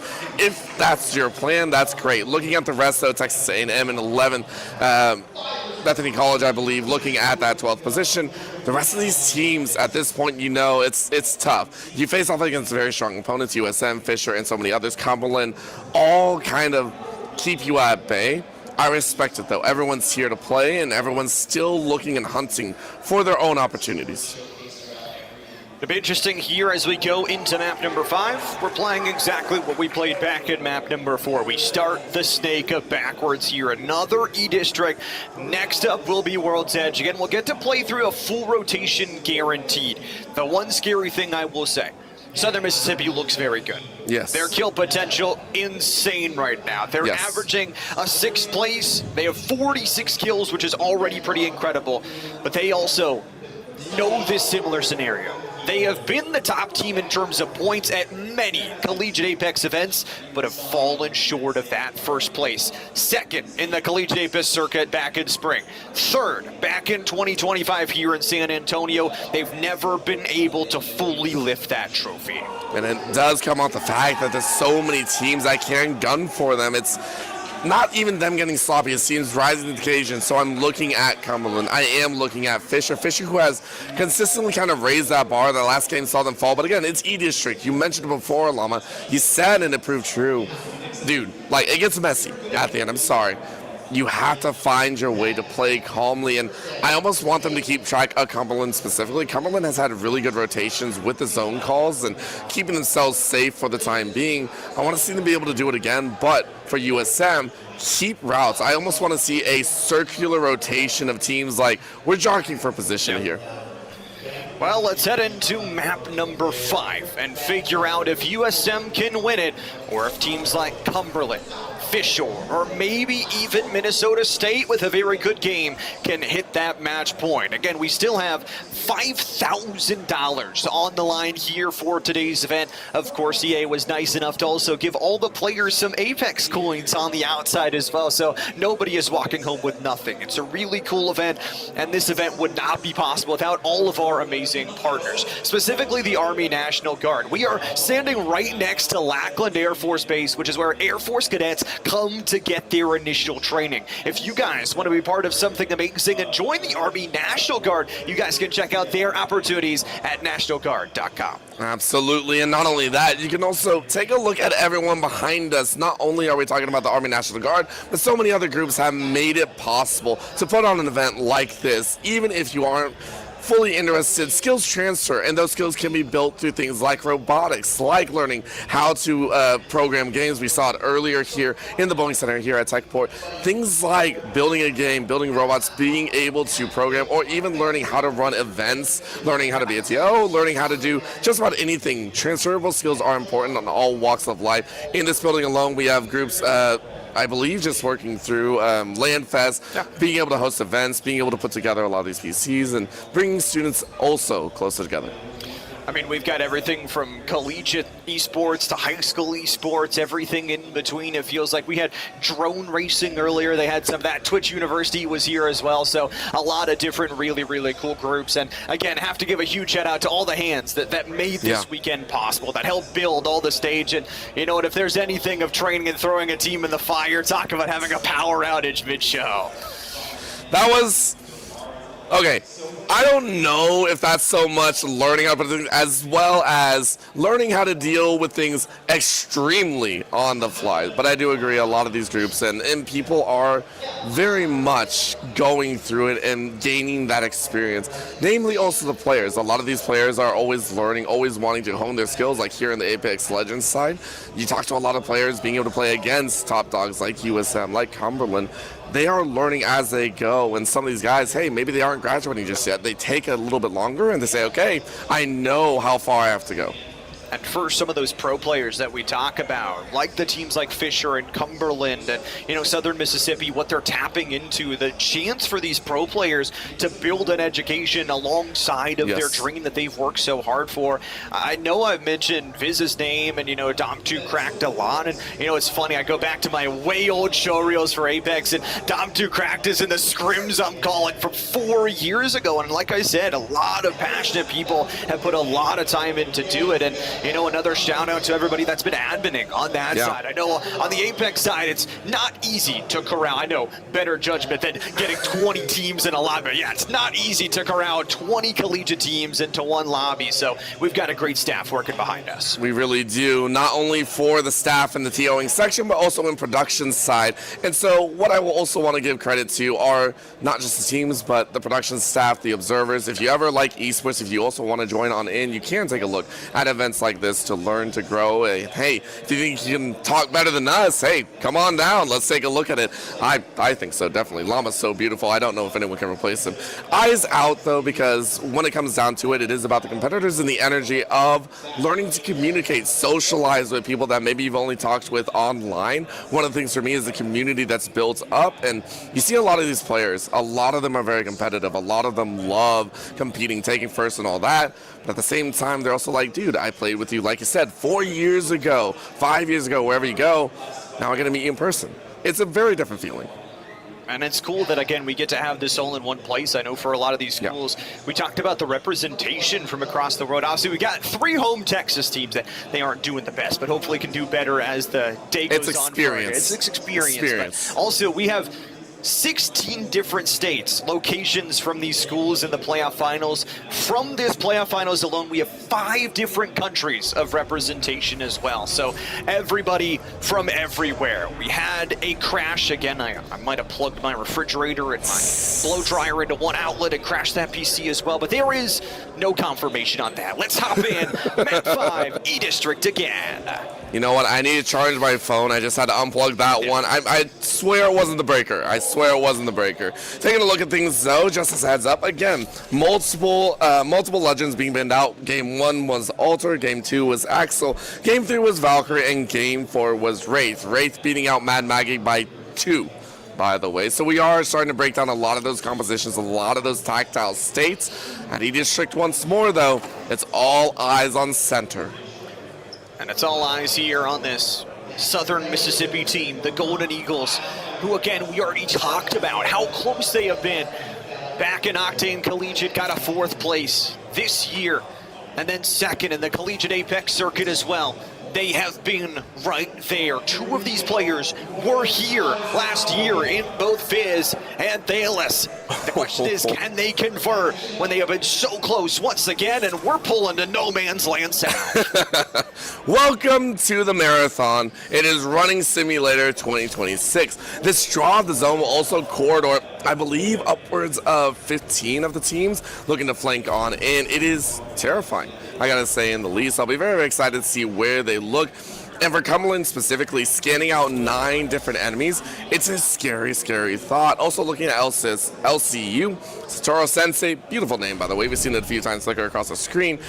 They're still hunting for major points. If we were to look at them, they're sitting at 18th, unfortunately. I want to see them be able to bounce back, start getting silly with it, just see what you can get. This crew has been on different plateaus here in and throughout the first couple games, so this composition, though, I like. You've got the seer, you've got information gathering as a lot of teams go towards this Mad Mag, as you talked about, for that speed advantage. Look at this. USM, already. It doesn't matter that they are already on match point. They're bringing out the Pathfinder here in game number 5 to try and end it right here. Muskingum going to fall down at 20th, and it is again important to note, if any of our match point teams win here in the next 4 games, we will finish out the 8-game set. Yes, we will. One of those teams will not be LATC, who just north of E-Bank unfortunately got locked out at 2. It's a rough run, especially with everyone zoning in on you. Cumberland, though, hunting on the southeast side, closer to the slums.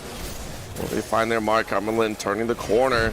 J Future ready to nade out on their own, and this burn is big, but or Satoru Sensei bouncing the corner, not a pretty time. Rough loss of 1, second and third to come. J Future a little bit low, but Seekin sees them all worthy through the pylon. Yeah, you're not picking anyone up. Oh, that Ash Portal was beautiful here. The Cumberland follow-up. They break the seer. There's already one down. This is just a send-in type scenario. Nice little hit fire. That's the follow-up. Seekin's got all 3, and Louisiana Christian University is out.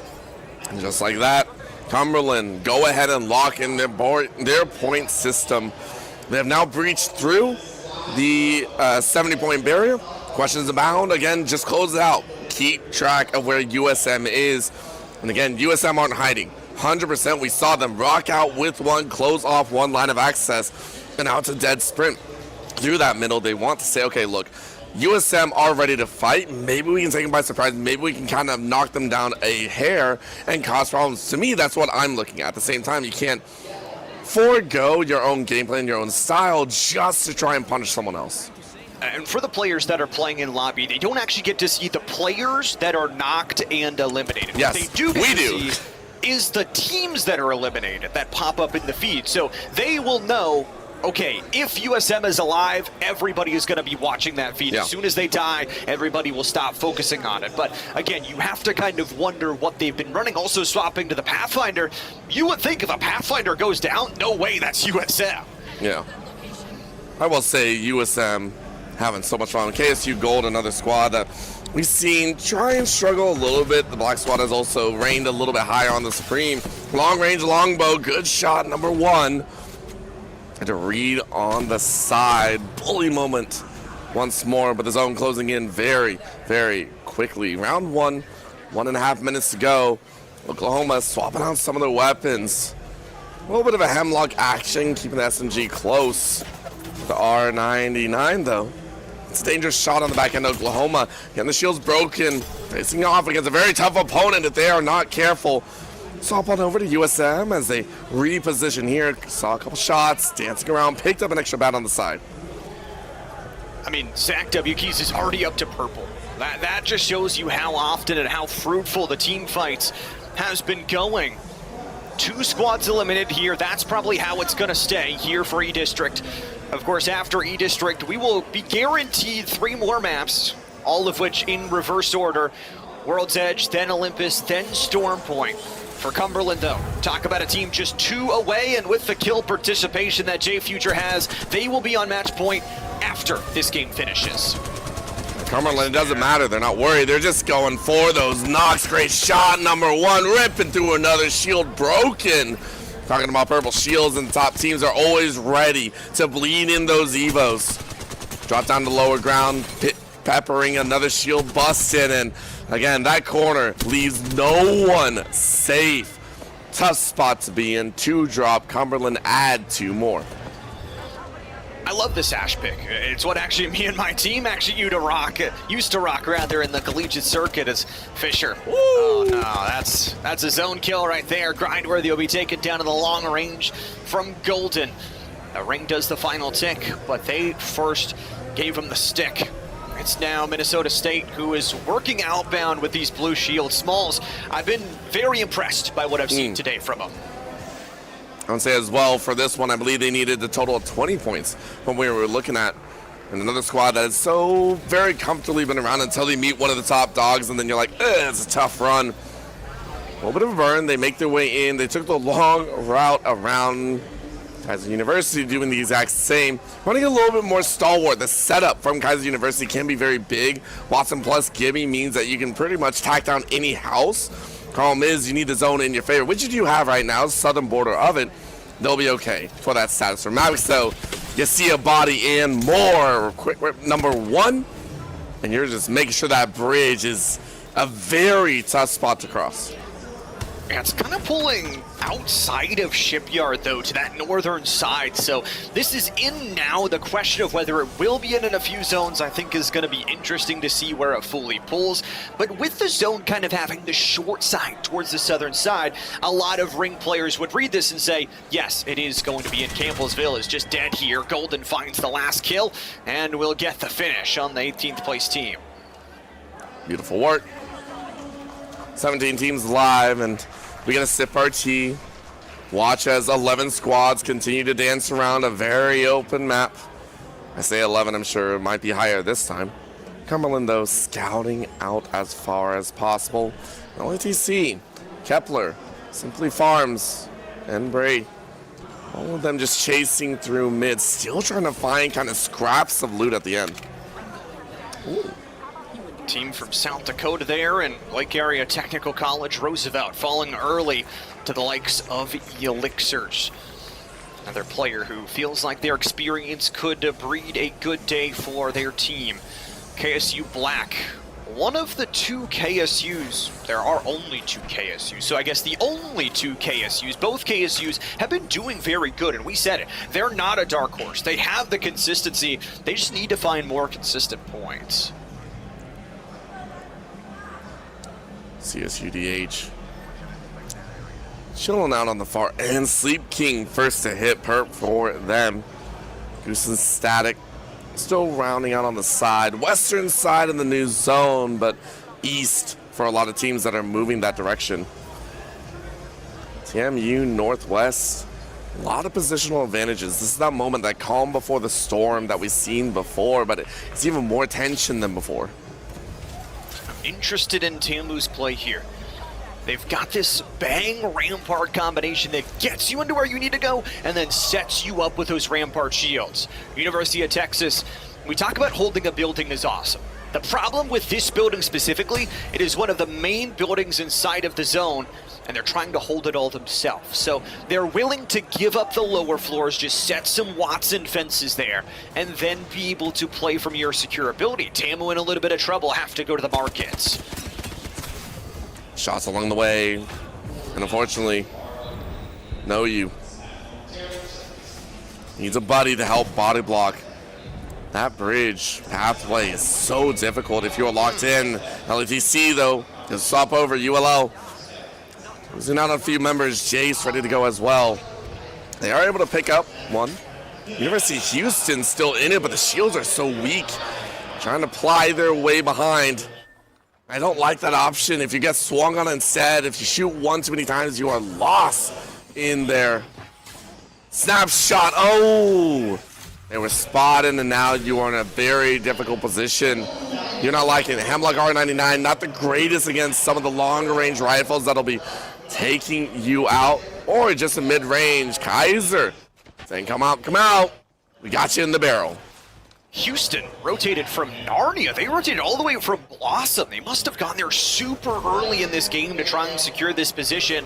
It is pulling further towards Shipyard, but sort of out towards that northern city.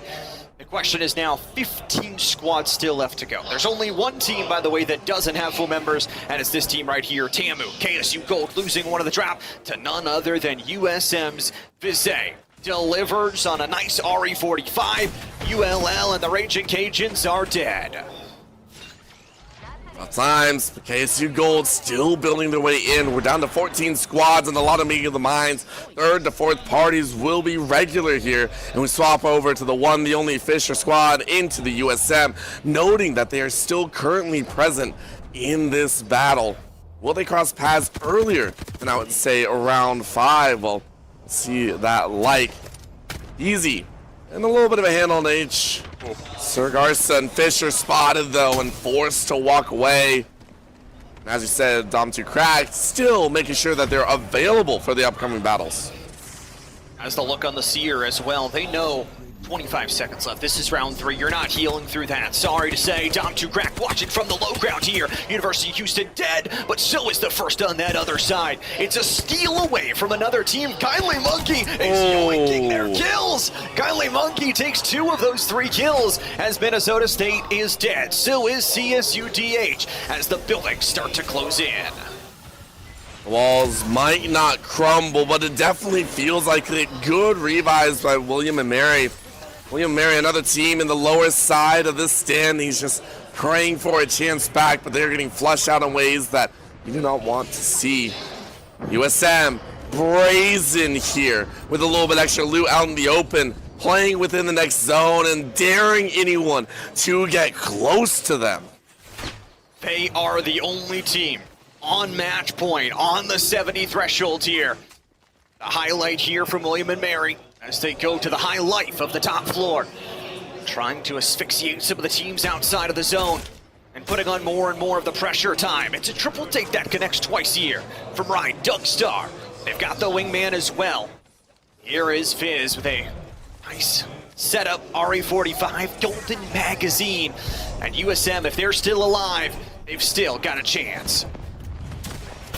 If you got an HP bar, you're always willing to play for point position. I 100% agree with that one. For Cumberland, it's all about that market. We talked about Cumberland's ability to macro, to rotate in for the battles. They see 3 and they're picking them off one by one. Love that mark, kind of squeezing it around, choking the life out of some of the members that were bottlenecked in its vertical building. KSU Gold, the ground hiding underneath a little bit closer towards those water's edge. Round 4. Ready to start closing in as well. This is going to get very dangerous, very hot, very heavy, very quickly. It's also a zone that sucks. This is not an E-District regular zone. Seriously, there's just no space to play here. Maybe 2 or 3 buildings available. Fisher trying to shut down the likes of Southern Mississippi, sitting at 64 points. William and Mary trying to make a big comeback down from the bottom of the leaderboard. They've had back-to-back really good placement games. It's a nice setup from Bethany as well, but they don't have the shields to work. So Bethany, they'll take 1 on the outbound rotate. Texas is the dagger, and it's Bethany who will get eliminated. The Bison fall, but Texas, they don't have a lot of space here. No, but they're happy about the kill that they got. Can one skitter away? Maybe they can. Oklahoma making it real difficult on the cross, but Oklahoma are also getting lit up. He turned the corner at the wrong way, and University of Texas are eliminated. Oklahoma very soon to follow. The bullets raining all around you. 1 HP at best. KSU Gold, though, fall a little bit faster, so are saved, able to eke out a 9th place finish. Breathe on the guy. Literally, just 1 HP there. Survives to tell the tale. Cumberland has been successful. They've already secured match point for next game if Southern Mississippi does not win. But that's a big if at this point. USM set up. Watson pylon, double cheeked on a Sunday night. And of course inside, Oklahoma are eliminated, but USM, one of the heavy firefights that they have. Zach holding on for dear life, but you're a little bit lit up on the top of the corridor. Viz sending out an SOS, but they hold steady, everyone alive. That was a brutal shellacking, a lot of util used, and they still stand tall. Just reset. USM realized with only 20 seconds left to go into that next rotation, this next zone could be the one that decides their fate. Everybody's going to be looking for him. Here's the slide, the electrified zip line to get a good spot in zone. It's nice, but a lot of teams are going to look for this spot right here. Can you bunker down? You don't got the walls, you don't got the shields. You got a couple revives, but Cumberland, they lost 2 on the back end as well. Jay Future now going to try and rat, getting the ammo ready to go. Sees two, well, hopes two are on the top side. Kaiser also playing the same. This zone force will pressure everyone in, and that's what they're waiting for. Maybe catching a rat on that slow piece. There they go, the lower ground, J Future holding on for dear life. Can you get another for yourself? No, you cannot. At 7th, Cumberland is out. It's not a good trade, though. They need to get this res on arc as soon as possible. OU will defend as the rest look for it. Kaiser University have the bubble fight available. They'll take down the red shield. No use dead. Top 2 crack taking down Elixir. Fisher fighting, trying to stay alive. Tamu's dead. Double kill coming through from their teammate from the Gibby. USM getting set. Kylie Monkey's got 2. Phalis down alone. Wait. We are not done yet, but it's gonna cost KSU Black their life. 3 squads, 9 players. From above, Fisher has got this game for sure. They are ripping. They are eating. They are feasting on the rest of this lobby. Fisher waiting for a piece of the action and caught the big wheel. A little bit of rotate, Dom to crack. Checking around William and Mary, a squad that is waiting for the chance to get the high ground. Say time to get our kills as well. Will they get third? Will they get second? Will they get first? It's a very, very tough ask. They are on the low ground. They're praying for a third-party action. But Kaiser has so much space to work with. Kaiser also has this Watson Gibby composition that is so good in a late game zone like this. 3 teams, 9 players. At this point, for Fisher, they have all but guaranteed themselves match point as well. How many do they want to add to it, though? Big damage here on the Riot Drill. They'll take down Trickster. Follow-up is good. Golden already found 2. Does he find the triple? Not yet. Here comes the third party, though. William and Mary is out of this one unless they can find those reses. Kaiser has popped the Gibby ultimate. That's a big ball. That pushes on through. Kaiser gets some good damage from the Prowler, but they need more. The res is there. Fisher resets back up to 3 players. And Golden, once again, gives Fisher the victory. Power is what you saw. But USM, a falter at that line. Worries creeping back. A little bit of memories. It can't happen again, can it? Beautiful work from the rest of the squads, though. Beautiful job by Fisher, who have now climbed up with Cumberland as well to break through 70. We now have 3 teams chasing for that first place. Fisher dropped really early, back in map number 1, and as the famous quote, they took that personally, man. They are frying anybody else that stands in their path. And we said it, for USM, I like that rotation there. You go into a great spot, but everybody was looking towards that spot, and Fisher wanted to play from it. They take that fight, then they get to play from it for the win. Fisher, it's their first win of the day, which is surprising because they were on 64 points before entering this map. All that we get to say, Orbito, is we guarantee one more game. Yes, we do, and I honestly have to think, if we were to see USM on any map outside of E-District, I really do feel like they would have had a much better chance. And it's frustrating because you said it as well. You really hate this map. You really don't like it. I kind of like it. It gives me a chance to be a little bit silly. But in terms of performance, it does cause way too much chaos. The variability between the two is so difficult. So now if you're looking for USM, you call that unlucky. That is the best way I can look at it. Unlucky, you landed on E-District twice in a row. Now going to World's Edge, little bit more calm and collected, but now it's the fears of 2 other teams. Well, I mean, you also have to look at Golden and their performance on the day-to-day. Golden has been frying them, and Golden was the one that really changed that team fight. It comes down to as simple as that. If they would have won a straight-up 3v3, now I know a couple other teams were looking at them. If they would have won that 3v3, they have the position to win that game and possibly the entire thing. The good news for us, we get to continue playing on. We're moving back. We start that snake down. We'll go back to World's Edge, which is another super fun map that can have a lot of different looks on it. For USM, they're definitely going to be there. For Cumberland, they're going to be there. And guess what? We got even another. Fisher is going to be there. All the fun in the world. But at this rate, I'm just like, nah, someone's going to join them as well. Someone else is going to join them. And one of your favorites, the Mavericks. Mavericks have been climbing and steadily holding on. Take a look now. They're sitting at about 51 points. If they're able to fire off a 19-point game, they'd also break on in. That is the first place, as well as about 7 kills in there. That is very doable. KSU Black and Gold also kind of trading spots. We've seen Black and Gold basically move up and down that listing depending on who has a better state. And in between them, Kaiser, who lasted quite well for themselves. We're also getting a couple good bans. We mentioned before that the standings and mentioned the amount of utility with the Legends. We now have 5 bans about. Maggie's going to be added to the table here, taken off the board. These top standings getting to look. Fisher actually takes the #1 spot. So in terms of if things were to end right now, Fisher would be the #1 team. And we talk about it. Teams are still searching for that top 5. There's still $5,000 on the line here today. Fisher's got 66 kills. That doesn't feel fair to the rest of the lobby, and they also had a game in game #1 where they died early. So Fisher has been very consistent about being able to land these top 5s.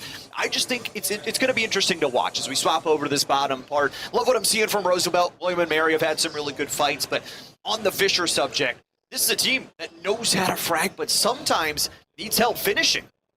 And that finish comes in the fact that they get a little bit too antsy for those kills. They love chasing for that factor. And in a situation like this, you do have to find that right balance. Remember, Cumberland has had such a fantastic time with the macros. The kills are calm and calculated. Fisher, very aggressive, very willing to chase.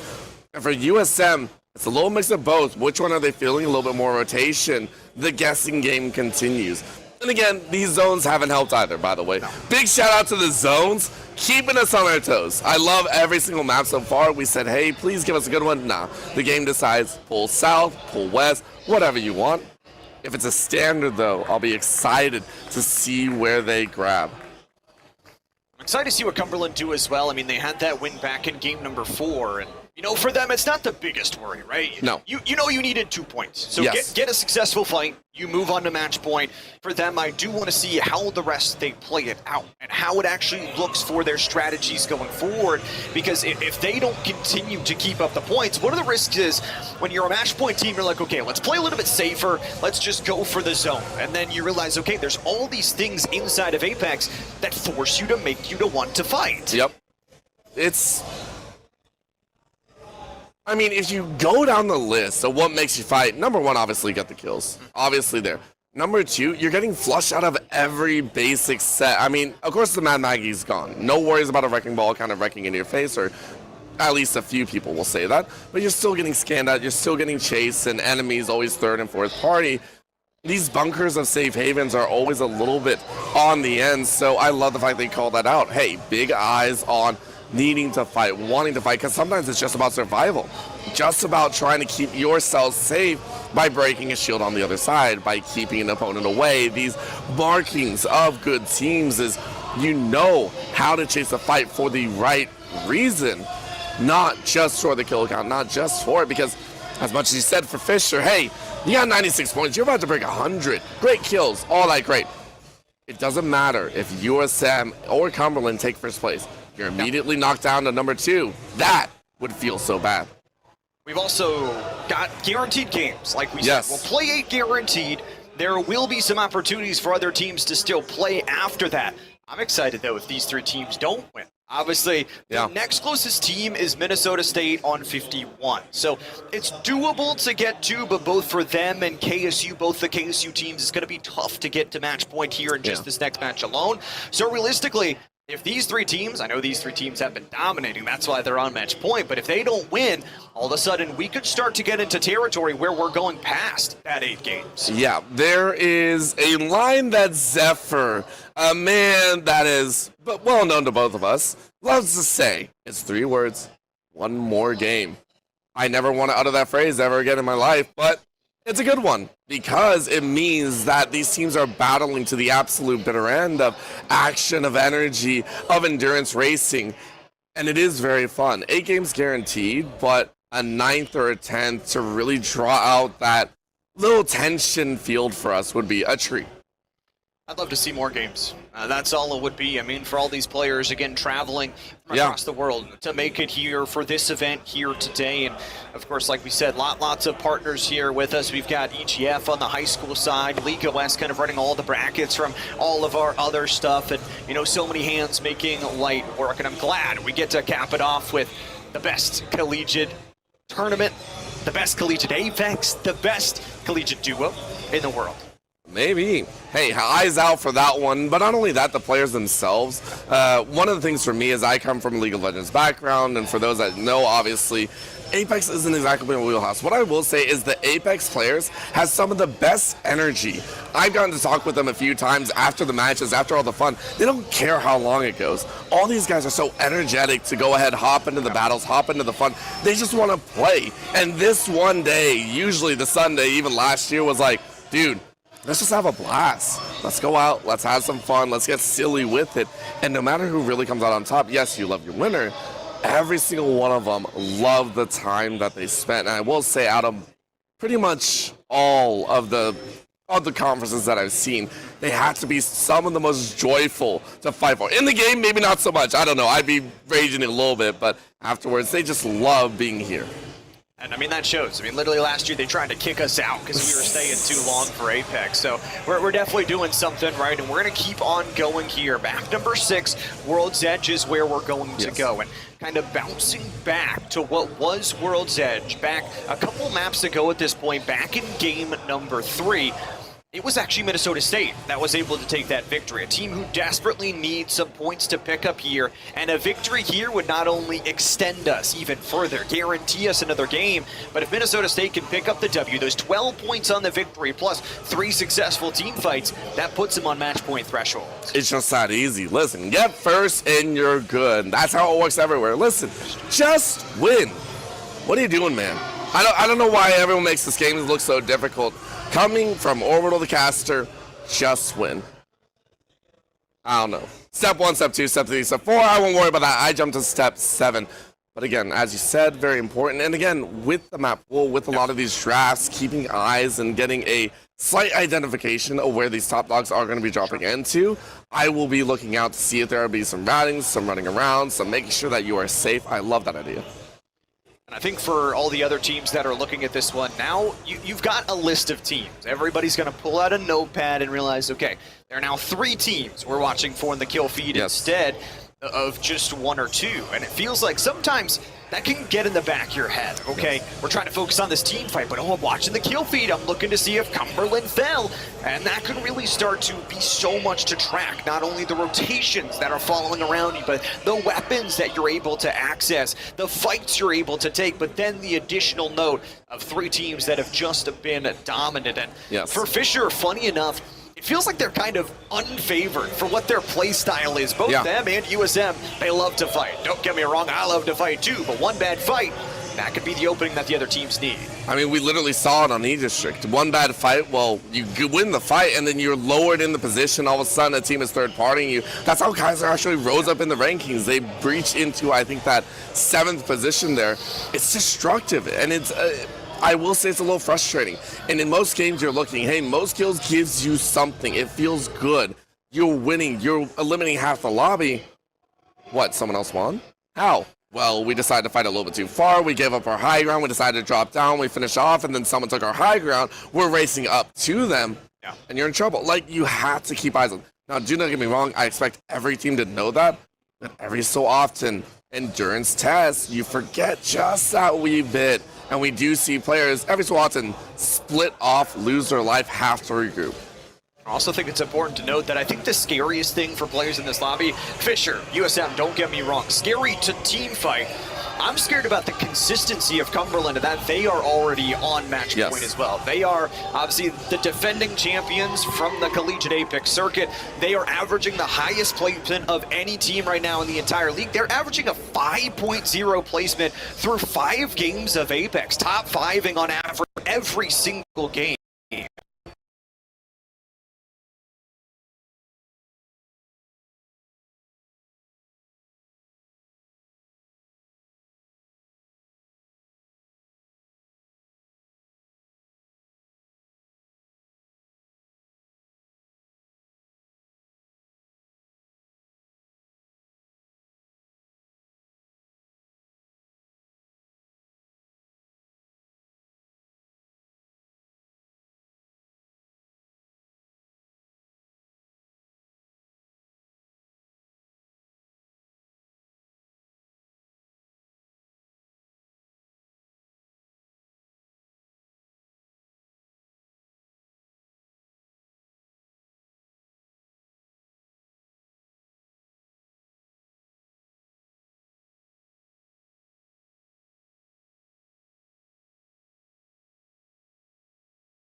let's go ahead and just chill away. I don't want to do anything. I want to just hold. I want my win. I want to go home. I want to take the trophy. It really depends on what you want to do. But again, when it comes to compositional wise, we're going to really be seeing a lot of those comfortability, maybe some of those marquee solo queue pickups. We're very interested to see how it plays out. Looks like we are having a couple technical difficulties. As you can see, a lot of the members taking a little breather. We played 5 very tough games of Apex Legends, so, you know, they deserve their break. Always think it's fun to, you know, sitting next to some of your possible opponents right next to you, being able to chat it up, but also being in such close contention to each other, and those emotions definitely can run high as we get later and later on into the day. As we said, right now 3 teams on that match point threshold. We're playing 70-point match point threshold, so a little bit higher than the leagues of like the ALGS or so, but also we're playing 8 games guaranteed. So if somebody wins here, that being either Cumberland, Fisher, or USM at the end of this next game, they will win. They'll be your number 1 and they're walking home with a trophy. Don't worry. But all the other teams still have a chance to play and get higher placement. Yeah, and that's the fun of it. Because at that point, then it's like, okay, the hunt is on, and Fisher, like, if Fisher didn't care about first, then you're chilling. Just go wipe half the lobby and go enjoy your night.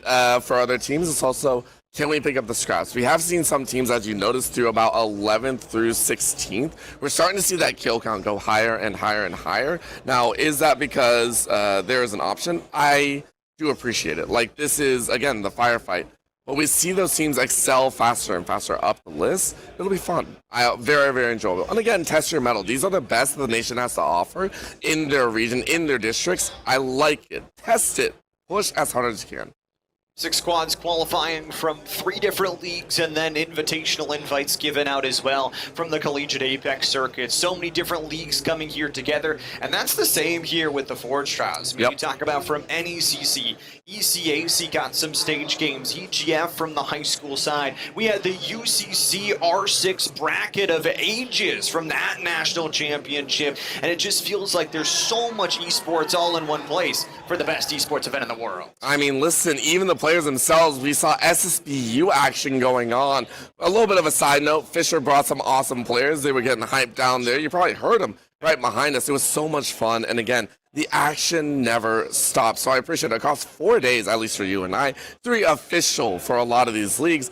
It was beautiful. It was so much fun to watch. And again, it's an experience that some of these players may not be able to get in the future. It's, again, you have to qualify, you have to reach. It is a monumental step to play on a stage such as this. And it's so much fun to give the audience, give the players in the audience to show their skills once more. I always go back to that, and I know I'm a broken record at this point, but it really is different, like, being that player that said, hey, I played on this stage, and someone else saying, I saw you play, and I saw you win. And going back to that for a team who I think I've seen succeed a lot today, and that is both of the Kennesaw State crews. The Black crew is a little bit higher ranked right now at 45 points, KSU Gold sitting at 29. But I will say, these are 2 teams that are in the running that would earn some prizing if things were to end now. It is map number 6, World's Edge. Let's jump in for some Collegiate Apex Legends. World's Edge, I'm looking, as you said, Kennesaw State. 1 squad on the northern side. TAMU in the middle, so Epicenter hosting 4. Take a look exactly where USM are going to be. I mean, eyes out for them as well. Of course, at the current moment, it's just all about clearing that POI. To see map 6, taking a look at TAMU, enjoy themselves as they can. Texas A&M has fallen out of the top 9, sitting at 10th currently.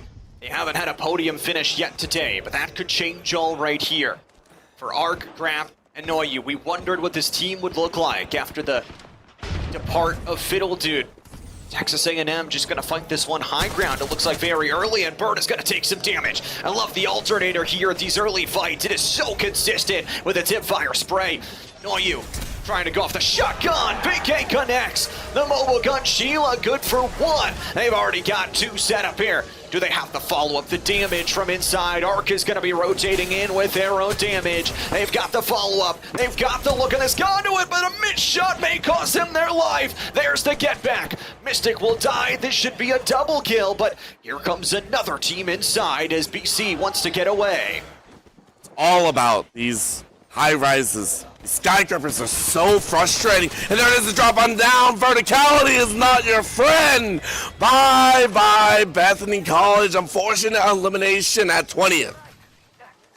Texas A&M, that is a massive team fight to win early, not only for your shields to start off this map. We're also talking about a team that, again, has had the potential, has had the looks, has the structure to do something great, but a 10.8 average placement is not going to win you this tournament.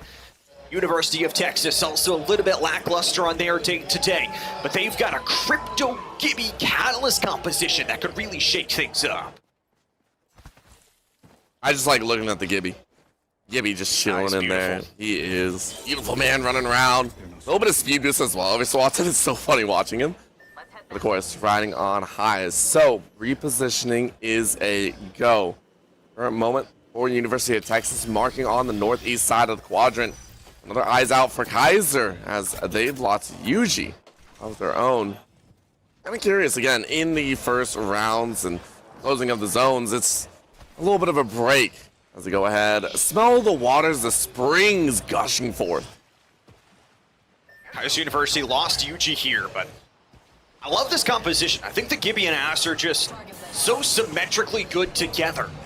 For KSU Black, they've got all blues set up on the outside here. Nice shots to entry. That's a good break from Elixirs. We said it, for Kennesaw State, they are in the running here for this event. If they can have one or two good games, especially a win here to keep the games going on match point, that's what the question becomes. The question follows, though, as a lot of teams are starting to rotate to this Kaiser area. Is this where they think the zone is coming to hand? I have no idea how you pinch so hard on the eastern side of the map with Epicenter drawing on in, but my God, the party was pretty dang hard for Houston. You were able to kind of situate yourself, maybe look at Law to stay alive, but there's a little bit of a drop nade inside the middle of that house. Beautiful doorway entry. USM, the one squad that we really are keeping eyes on, immediately entering the center and saying, okay, it is time for the Harvester. We need to keep control. We cannot keep coming so close. Bouncing between teams here on match point. Fisher is one of them. Again, the fraggers at the base level that have a chance to get it done here. And a map number 6, we're guaranteed 8 maps. We will see Olympus and our first map of the day. It feels so long ago. It really does. So long ago. Storm Point. I don't want to go back there. We will as a guarantee. What map? Okay, listen. It's my second least favorite. Okay. I'm sorry. Listen, you sound like me and like a lot of ADCs out there. Listen, I just don't like them. I just don't like it, you know? I don't. No, we don't. Look in at Kennesaw State for the gold squad. Already lost one earlier, unable to revive them just yet. Kanji and Wrecked with that Pathfinder that we've seen before. Moving into the upper grounds. We talked about this with the Harvester, with the guys are kind of closing on in. Give it about a minute and the next draw will be in their favor. We do see Golden taking out a few others on that screen, at least on our eyes. Will it be enough, though, to follow through on the finish? It's all about repositioning. It's all about getting the information on where the teams will be and where the next 3 rounds will go. I love this fuse composition as well. You've got the active nature of it with the zip line that can get you into fights fast, but also can start them with that fuse and end them even quicker. Lots of teams are starting to go to this Pathfinder, and we'll be interested to see if that is what ends up getting banned here in game number 6. For Fabizi and the rest of the crew, they want to take up towards the high ground, top side of Monument, holding on to this high ground of the 3X Sentinel, and Houston is dead. I mean, that's brutal. For Oklahoma, baby! Watch that Sentinel. You better not poke your head out. Granted, Oklahoma is saying, he didn't even know I was here. Artillery firing on in. Another shot going a little bit wide, trying to bring it around. About 1,100 off that purple. You're quickly gathering those points. Inside of Fragment East, it's dangerous. Monument as well is overall a worthwhile place to fight for. As Tim, you lock CSUDH away. And LCU inside the zone trying to sprint for safety. 2 returning players actually from CSUDH and from last year, from that 2025 Nationals. Another chance here for ULL. They're running a heavy defensive composition with that Newcastle and Gibby. Unfortunately, it looks like my poor Gibby might actually be the one that's banned away here after map 6. We're trying, man. We're trying to keep the fun guys in. Not always a place for us to call. I mean, we are 6 deep though, so it makes sense. Eventually, all the meta things are going to come off the board here, and I'm excited to see what we get to see in map 8. Noyu able to take down Merlin. That's a huge kill, or a huge knock at least, from the Tamu player. LATC hasn't had their day in the office, but this is where it could all start. Every team still in it, no matter the scoreline, no matter the looks here. Kepler's going to look long with a hemlock. And it feels like with these blue shields, the fight is so broken here. You need to heal up and get out of Geyser before this ring closes.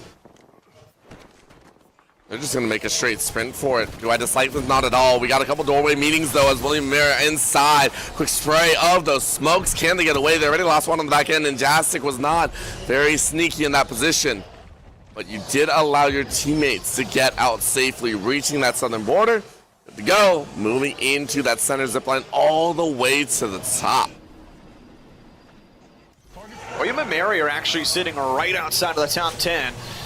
20 points to their name. Minnesota State eliminated. Oh, that means we probably don't get another match point team here from this one unless KSU decides to go Terminator mode. As this zone pulls more northward, it's going to be LCU eliminated by UG and company. But you know the names that we haven't really seen or worried about in the last about 5 minutes. Will be Fisher, Cumberland, and USM very much in the running. Texas A&M losing their lives here as the TMU squad look in different directions. Muskingum University, a team that we've seen falter every so often in a position of 15th through 20th. And they find something else for themselves. They're going to lock away Knight, who just said, okay, listen, pepper me all you want. You didn't break anything. Guys are set up here. They are ready to go with the Watson, poking and prodding everyone, and this is actually a really good call. No name, right outside of Geyser. A lot of players continuing to fall here with only 14 squads left to go. And Lighten falling from that KSU side. One of the members of that gold roster who's trying to go back to back. It'd be funny if KSU Black won this year and their gold team won last year. A double dose of national championships as Roosevelt is finished off by Fisher. Spot, Fisher. Take one, and now they're going okay. We can hold here for a little bit. We know some are entering in. Might as well pick up some stragglers, continue with that kill feed for ourselves, but it definitely feels they've taken a step back, right? The squad that has hunted so far all the time. We know World's Edge is a little bit difficult, but I love the chases that they gave. Instead, play it smart, play it a little bit slower.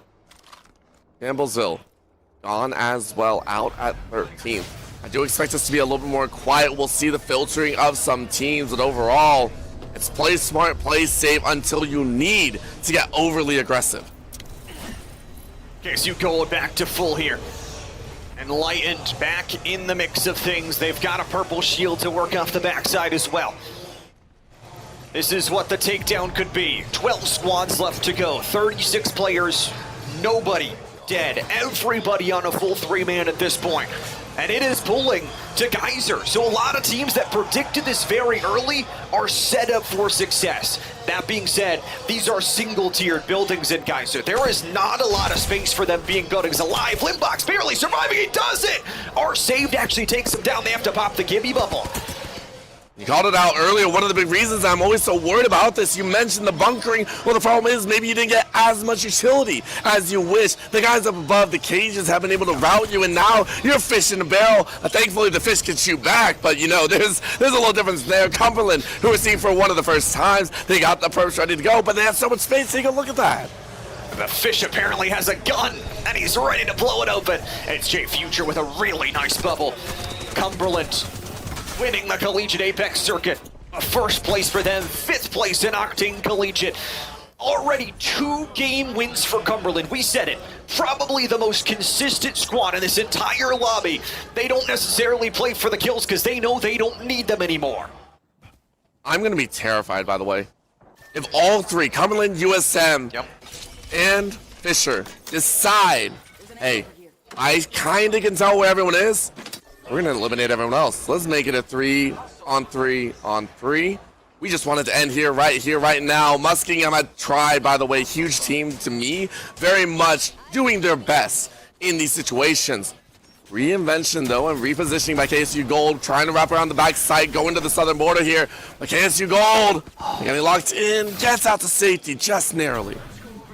60 bullets is not going to do you well on the heavy side of things. No. Costa gets broken on the other side, but Oklahoma's going to reset. With this wall from the Newcastle, you're able to build so much of the protection point in these single-floor buildings. We are pulling directly to Geyser here. I'm interested to see where this next round goes, because it's going to decide a lot. The pull is backside of Geyser, so a lot less space.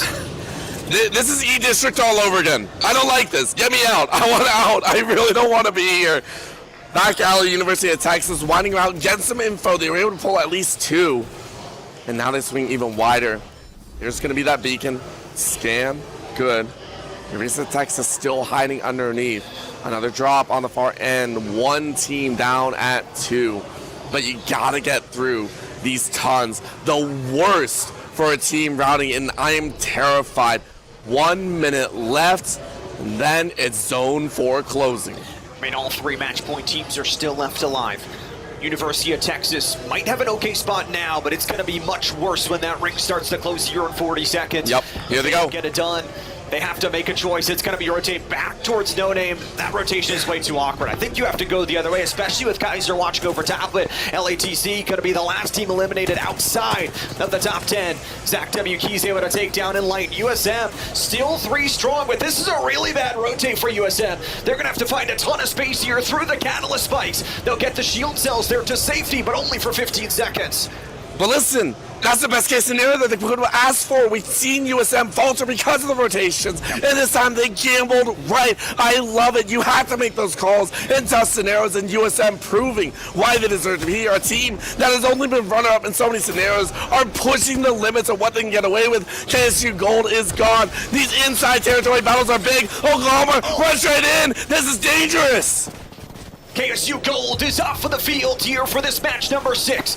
9 squads left to go, and Oklahoma has just shut the door here on USM. A firefight to keep them alive here on match point. Oklahoma has these Newcastle shields, but again, the ammo is already so low here. On the other side of things for KSU Black, they're going to be holding out their KSU brethren on the high ground, and I don't think the gold team is long for this world. You are listening to the rain of bullets everywhere. You know these are the final battles. You have to play it so right. 3 battles in front, 2 in the backside, 1 on high, and none of them completed. This is dangerous because you know as soon as one ends, you're going to lose your life even farther. That's KU. Wondering, Magic Trister locks down Oklahoma. Great shot there. ULL hiding on the top. Cumberland going broke here because they rush. Oklahoma's gone. And it's out in the open. Geyser does this to you. All 3 match point teams still alive. USM won the team fight against Oklahoma. I can't believe it. They just kicked the door down straight through the Newcastle. Knock, knock, USM is here. 3 players alive on purple shields is not what you want to give them either. And Fisher, oh, this position in the backside tree is so good. Good for them. But if anyone spots them, if they get double teamed, it's over. That would scare me, but there is no one. Because keep in mind, everyone's on the western side. Why would they get double teamed? No worries about that. This is the rotation value. KSU, taking a moment. We got to breathe. We got to gather our wits about us. And we got to rush. You know the next 2 minutes are dangerous as all heck. And you only have a right opportunity. Take a look at almost no meds in the bank. You got a couple nades for cover. You only have a few variables to work with. It's about your wits. It's about your guts. It's about your glory. Countdown is on. This zone is once again pulling out of the open. Fisher is going to have some space on the outside tree. Everybody yells good luck. Gimme bubbles are gonna come at a priority. Here we go. Here we University of Texas is taking some early damage. Few Log us up. monsters will force them out. They'll pop the Dark Veil to get themselves across with some extra coverage. That's good. That's actually going to split the zone in half. Here comes the drone EMP over the top. Oh. Gigantic. No. Oh. Hit like 6 players there off that one. Gimme Bubble activated. They've got the electrification. Down to the low ground. Coming out. Coming out at 8th. 2 more to go. Fisher, Southern Mississippi, maybe a chance to do it here. They're hiding inside. They're playing that timer, and again, that backside is dangerous here. USM, the falling in, Kaiser is gone. USM won around. Can they clear the score? They do. They hold south, and they win. No, one down. Come on, Fizz, hoping for a chance. You gotta womp them out. They're fighting each other. The 2 match point teams are fighting each other. University of Texas is dead. 5 squads left to go here. Ain't no way. This is not how this ends. They've held on for so long. You cannot let it end like this. One team will reign, but you're going to be so damaged. Fisher had to push. The fishermen praying. Their ship does not flip. The rest of the team's outside are like, guys, where's everyone else? William and Mary, how are you here? Magic is pulling tricks. USM is gone. Are you kidding me? Well, here we go. KSU Black. They're praying. They're wandering in. Breath held and baited, and I feel like they're the only team. No, everyone, 3 alive. Oh, this Gibby ultimate. You've got to destroy the Watson pylon. ULL is the one team that can shut this down. Fisher are the only match point team left alive, and they're gonna send a 3v3. Will their team fighting push them to the edge? Let's find out. Costico to push him away. The Nox gas eating slowly through their health bars. They're gonna try and get back to this trade position, but it is gonna be slowly pushed out. Final round close. 2 minutes to go, and they're gonna rotate back outside. Now here's the awkward part. Fisher are stuck between a rock and a hard place. They've gotta pick their fight. Less than 2 minutes to go here. I love this angle here from Limbox. Oh my god. So many Nox gas canisters. Welcome to the Rumble. On the outside. Oh, what a spray. Radar 9, great look here. Golden is gonna be bursted. They'll break the Gibraltar on the they outside. routed. Oh, they routed. Cracked. Golden is dead. 1 more left to go. Will ULL. Fisher survive? They're trying. How can they? No, they're out! They're out! We're going again, but we've got to find a victor. KSU Black with a third party. Alternator is good. They've still got a Gibby. They've still got this Caustic. They've still got the high ground. Look at the terrorists in front of them. KSU Black. Their map. Their world. Not on the edge. Remember what I said. One more game. I don't know how you're not. How do you see? There it is right there. Look at it. He's like, bro, are you kidding me? And the last spot, Fisher, by the way, biggest dig out of a hole I've ever seen. And I pointed it out. I was a little bit worried about that tree stand south. If you're in that pocket, it's a little bit dangerous, and they held it for a while, but everyone was able to filter around, and that filtering just scared me to my core. They dug so deep. They could have been eliminated at about 8th if anyone spotted them out. Great spot at 3rd, but it's not enough. Yeah. If we were back on map 3, I would have been fine. Not now.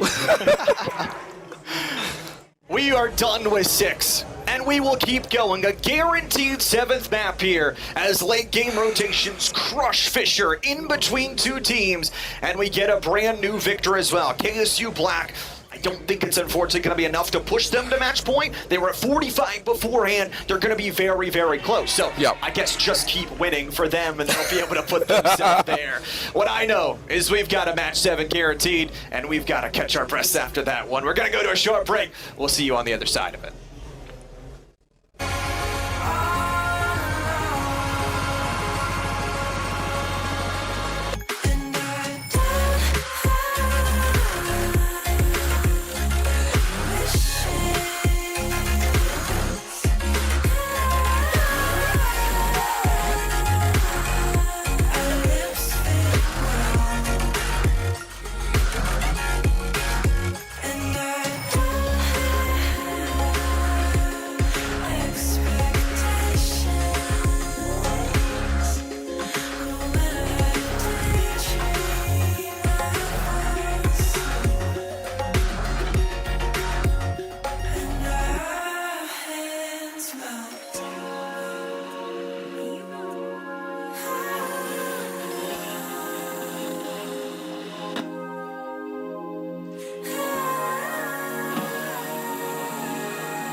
too many faces in the crowd, but I think that I see you. One too many days got me changing up the way that I need you. Now we're both at a bar, acting like it's not hard, trying to feel something different. Talk to somebody new, kinda wish it was you, kinda numb to the feeling. Now that you're gone, they say time should heal, but it's been too long. Couple months and I can't seem to move on. I can't seem to move on. I can't seem to. I can't seem to.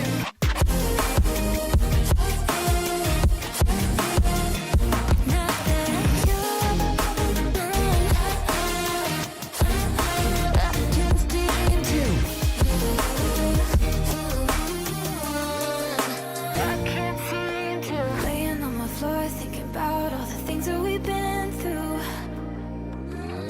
From 24/7 to pretending like I never met you. No, it's all for the best, cause I know we're a mess every time we're together. Going out of my mind, and I wish I could lie, tell you that it gets better. Now that you're gone, they say time should heal, but it's been too long. Couple months where I can't seem to move on. I can't seem to move on. I can't seem to.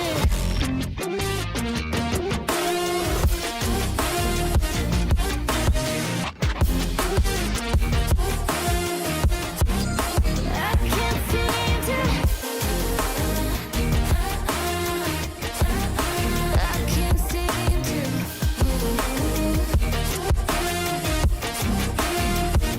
Now that you're gone, they say time should heal, but it's been too long.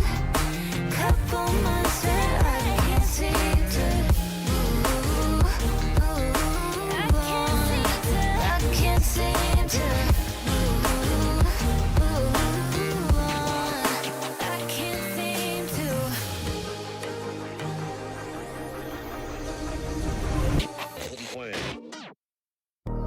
Baby, I just wanna be alone. I don't need your company, stop blowing up my phone. You don't get the things that I've been through, and I don't have the time to lay it all in front of you. And you think that you wanna save me. You don't know it, baby, why you do this? I got this under control. You think you do, but you really don't know that I don't need a savior. You can't be my savior. I'll save myself. I'll save myself. No, I don't need a savior. You can't be my savior. I'll save myself. I'll save myself.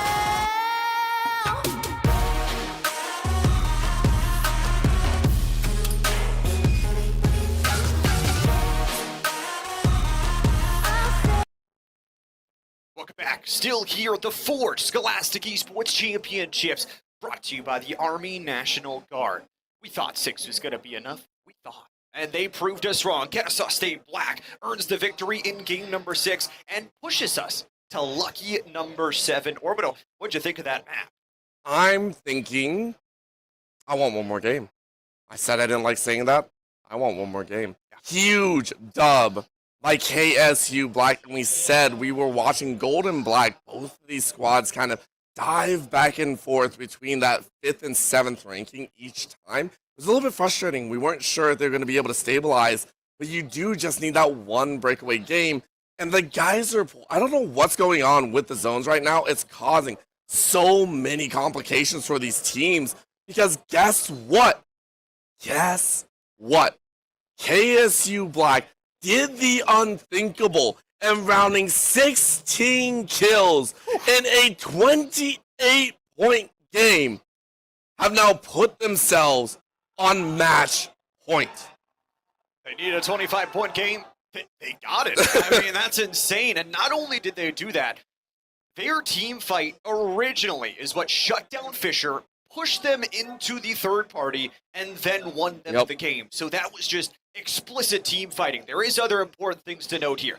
Kaiser University, Minnesota State are the next closest ones. If they both have a good game, Kaiser realistically could get there easily in this next one with a decently high finish and a couple good fights. Minnesota State has been on this number for a few games now, trying to find bounce back from their win early in that game number 3. But the problem is the fact that now we have 4 teams vying for that first place. And here's the other issue. Lot of glaring problems that aren't really problems, but frustrations. Horrendous frustrations for USM. You have now watched 3 teams pass by are now shoulder to shoulder with you. You are frustrated.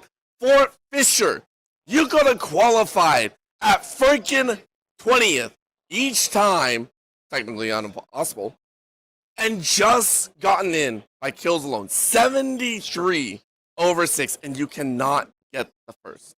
There has to be some frustrations in there that things have kind of gone awry at this point for some of these teams. While, yes, you can enjoy it, you don't like seeing 2 more additions in there. And if we do end up going further than 8, some of these teams that have been more consistent towards the bottom end of things, you talk about Roosevelt, CSU, GH, they've been getting some kills and starting to find that in complementary with their placement points as well. It does seem like for the teams from Texas have not had as much luck. We get to see Texas and Houston down there in the bottom 10. And for TAMU, they actually had an okay game in that last one, jumped up 2 places up to 8. Yeah, and I love the fact that we keep talking about some of these lower ranked teams or lower standings teams. I wouldn't say lower ranked. Do not get me wrong. I ain't touching these guys with a 10-foot pole.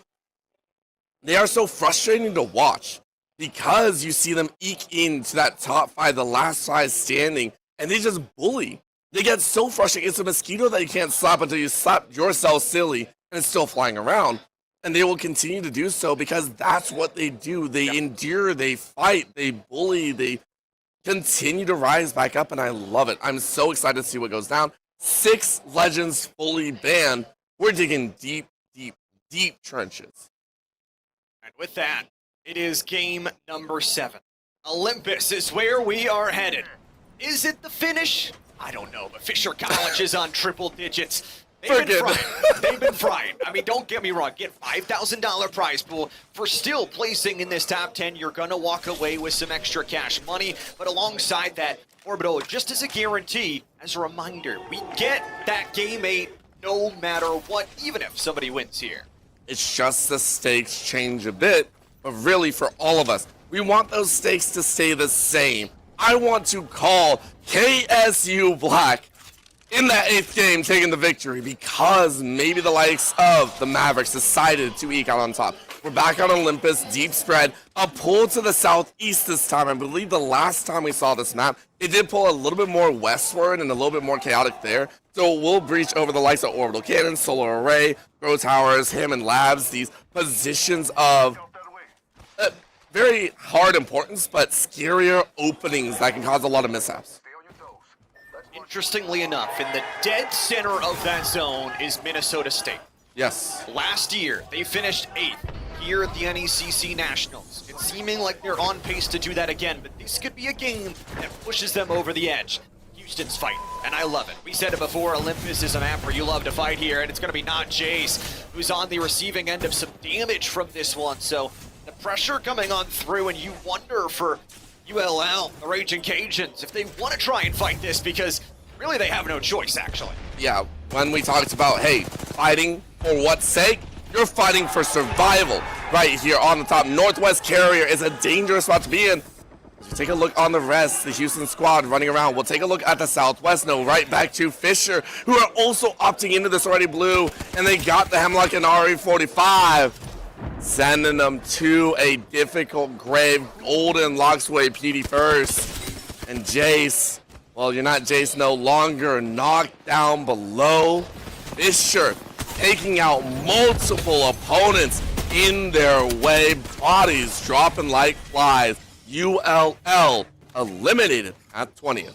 Cajuns Esports out at first, and it's going to be LCU who will follow on next to them. So Louisiana Christian University, both of the Louisiana teams sitting dead last, holding hands with each other. Importantly enough, though, Fisher taking that fight kind of on the backside of Carrier would have been a good chance for other teams to third-party them, but nobody got to them fast enough. I mean, also you think about where the zone's going. I don't think anyone's really eking unless they're chasing. And think about it, 4 out of the 20 teams here, they shouldn't be chasing at all. Taking a look at the Mavericks, though, another team that's hoping to push their way in. Weird positioning here through elevator. They really don't like where they're positioned. That tether is just causing all sorts of havoc here. And, you know, in the havoc sense of things, Gibraltar enemy's side, Minnesota State losing out as this is a 3 to 4 team fight. Get knocked and knocked, and I don't think you like that position. You're gonna body block into this corner as best you can, but Meadsy is still down. Small should be able to finish this one off. Surely it just, there's no real shield on the other side. Nice hip fire, gets the finish. CSU DH eliminated as the Mavs pick up 3 KP. But there is USM in the Bonsai Plaza area. Now, importantly, Minnesota State landed over towards Solar. They actually had a very good spot inside the zone, but they realized, I think, they need to put more of their stock in their team fight, which is a good team fight. They need to bank on it more. Really do.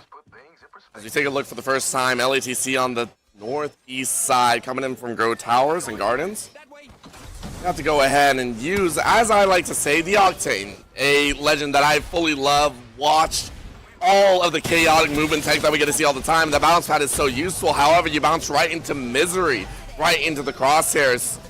You don't like to be here at all. Quick ring around the rosy as your bodies are dropped like flies, and go ahead and clear it up once more. Oklahoma also in dire straits. A lot of teams that we saw held out strong, and the guys are losing their way. Down goes that Pathfinder, and your bodies are laid to waste. The shielding cannot be enough. Quick little walking revive. It's a great way to kind of tag their way out to safety, but you're in that mix. Oklahoma out at 17th. This is actually important because Kaiser, we talked about as one of those teams, they enter on 54 points here in this game. There is a real chance that they have a 16-point game, they get over the edge. You already look at the KP that they've generated. Musking up, they are working their way on through the Gardens. Cumberland down to 2 members, make that just 1 up, 3 members in total available for them with the reses. Muskingum is looking to try and get this finish over towards the Medic Center of Summers University.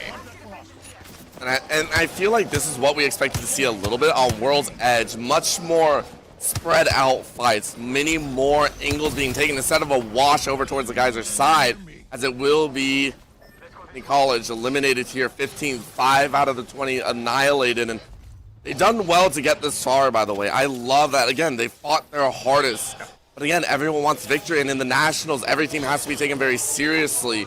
So the teams making sure to eliminate their competition as we look at Fisher Northwest side, already purple shields. They're in a great spot. I mean, their team fights have clearly already gone their way. 14 squads left to go. All 4 teams on match point available, and Fisher, they are ready to take their next prey. They've found the team of University of Texas inside of a building, and they'll lop some arc stars to start off this fight. Entry with the Gibby bubble. Here they go off of Golden setup. They're gonna just crypto set up, look for the maybe EMP. Instead, it's just an RE45. This fight could be already over. Slide into the backside from Golden. And University of Houston and the University of Texas will go out back to back. Unfortunate from where we're standing. A little bit unfortunate from where we're standing. Good times around, though, for the rest of the teams that have now watched 2 more teams be eliminated. We're getting closer and closer to a little bit more space to work with. That, to me, is what we want. Good times here. As we go ahead and watch, I want to see who is going to take that position. USM Southeast themselves, not too many team fights of their own. Interestingly enough, we talk about the bans and what has been taken off the board. It is Bangalore, who is this game number 6 ban. The pressure coming through on this backside from Fisher, who is kind of very good, I would say, at adapting to what those bans have been. Just in order again to update, it's been Alter, then Axel, then Valkyrie, Wraith, Maggie, then Bang taken off the board. it's just a terrifying place. Again, a lot of these positional meta legends kind of lost in the sauce, and it leads you to kind of your own gun duel. As right now, Dom to crack, sending the Mavericks a message unknowingly. More bodies hit the floor, and the Mavericks, the second team that we were hoping to reach that upper echelon, locked out in a position that I do not think they have cleared to get into championship point. And Fisher, for better or for worse, are just going to play their play style. They're going to keep on fighting teams, and if you're not ready to fight, they are going to beat you into a pulp. For William and Mary, one of the teams qualifying from the ECAC regular season qualifiers. You wonder what they could do. Kaiser, another team that's so close, 57 points entering this game. Only 13 is what they need, and they've had 2 second-place finishes in the past 4 games, so they've been pretty consistent. They have, but same time, it's always that scary thought. Yeah, for right now, second is good, but can you breach over into the first? Again, they don't have to worry about that. 100% Llama, take that second place, get the points that you want, and then work your magic from there. Octane, though, giving you a little bit of space. It's a leap over the head, body on the floor. Can you make the most of it? Elixirs marking KSU Black a little bit more than they like. Another nade, a little shock to the backside, as it's a 30-30 plus RA45, keeping the Gibby safe. They need to get rid of this team, though. At some point, there's 45 seconds left to go. There This it is. isn't going to close them out. That Arc Star will connect, and it's going to be the Caustic Gas that actually takes down Merlin. So Of all things. they pop the bubble here to try and play defensive inside. The outside, it looks like, for Cumberland, one of our match point teams. We talked about their consistency. There is a reason they are here. First place in the Collegiate Apex Invitational to bid their spot as the #1 team. As a reminder, they got first pick here today in our match point POI draft and a top spot as well. So this is a chance for them to really force out. They only have the blue shield, same as USM. Both are playing very safe. It's that position that we talked about, that shift in mentality. What are you looking for at each point? A little bit of a round in, as I think we're eking closer in just north of Solar Array. A little bit worried. West side, Fisher, and a little bit of a hot spot. You can see a little bit of a light up of multiple members here. Go ahead, drop in a little bit of that coil and say, let's go. Ring scan. Let's go. Side. Interestingly enough, with so many teams left to go, 4 of these teams still left on match point, it does become a conundrum for the rest of the teams. Obviously, if your team wins and you're not on match point, you know there will be another game to play where at least you can try and secure that first place overall. This one is just dead center on Summers University. Cumberland were the team that got to pick this one. And by the way, got to pick it last. and it pays off maybe here in game number 7. It's that gamble aspect, being able to lock in a position for yourself. Will it be enough? William and Mary, a team that we have seen not only rap, but claw their way to positional advantages. I believe in one of the maps they were looking at a 5th place standing. It's kind of crazy to see them. They've done it in one of the more macro-centric styles, maybe not as refined. Very few kills in their way, which is why we don't see them much higher. But I love it. They're playing spoiler in certain positions. Campbellsville, another one, as they line up multiple pylons. And goes a little bit of the extra electricity, just keeping everyone at bay. Gotta eke out. They're gonna try and zone out to see who else is here. Destroys the Gibby shield there. It's that extra 50 HP gone. Grindworthy is on the fuse here, so has the knuckle clusters to zone them off. Takes away the pylon in total. No fences down low though, and Campbellsville needs to get back to success here. And a little bit of safety for themselves. Popping the Phoenix kit will get back up to full. Kaiser, if this one goes 8, they have a real chance. Not only right on the outskirts of top 10, they've got to be careful though, as their Gibby loses all of the shielding. It's going to have to pop the bubble. We've said it before, Llama. Once that bubble is popped, you are free pickings if you are in the wrong spot. And that corner did not look safe at all. We'll see if that gamble pays off in their own right, or if they are in a desperate sprint to the safety line. North side entering in. Did you pay your attendance fee? Muskingum University did not eliminate it at 11th. The doorway to the university will be denied. KSU Black is in a great Oh! What? USM off the board from a bad fight to Fisher. Fisher takes him down, and now will continue their butchering job to keep on looking. Taking whatever meat is available. KSU Black, this is a great give you. It really is, but I'm still, like, that is heartbreaking for USM. It's dropped low and lower each time. Yes, The teams are getting better and better, but USM frustrations. First on match point. Curse, Cumberland though, another team. 1 of 4 eliminated, 3 still surviving. Let's see if Cumberland recognize that things are swinging in a right way. 9 teams alive. William and Mary looking to play spoiler yet again. Get a bit of that drone, send it on down through the porthole and around the corner. Do you really see anyone? You do. Shots ringing out. KSU looking to mark out a few more. TMU losing 1. William and Mary purple, by the way. Huge jump up and improvement. Sprinting to the next zone. And don't get me wrong, they've got to check behind him. Oh, Roosevelt no, is yeah. already going to get the spray, but here comes the delayed Gibby ult. This should go down as soon as the bubble is starting to go down as well. And there comes the crack. They zone them out here as they'll take down Ninjastic from that defensive bombardment.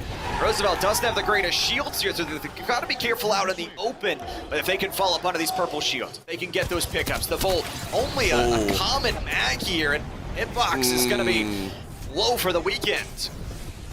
A little bit of a rough spot to dance. Good revive in the middle. But you're still surrounded on what feels like all sides. Roosevelt, a team in the lower echelons looking to bump their way up to maybe an 8th or 9th place standing. Batting up, only blues and a sea of purple. I mean, I don't see this going forward. Jay Future tapping on the TMU's grab.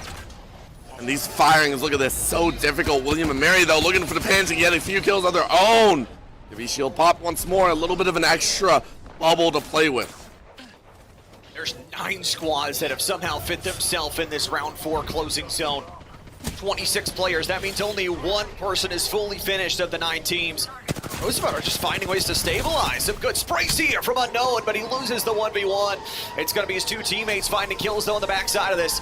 William and Mary reduced to 1. It's just the Octane, and the Alternator is not enough. KSU Black dead.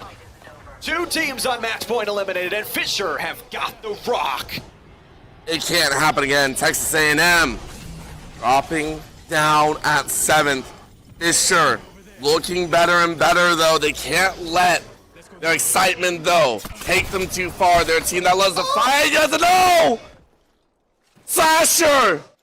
Maybe unknowingly knocking one of the most crucial members. You'll get back up, but my God. Although Fisher get the rock, Cumberland staked their claim on this spot right here. From the start, they've been fighting any team that decided to fight their high ground. And with 6 squads left, anything could still happen, but Cumberland is one of those teams trying to make it happen. KSU Gold trying to repeat their success of last year. A win here would still keep it alive, and they're the ones that probably have to kill Cumberland if we want another. They would need 36 points, highly unrealistic with this game alone. But if you put the other 2 away, you give yourself more room. Baby, oh baby. Let's get that 8th on the board. Campbellsville hiding underneath, trying in that triangle, really pyloned out. They're waiting along the wings, and now they break the door down. They know 2 or 3 are within that range, and they're going to work their way down to the south.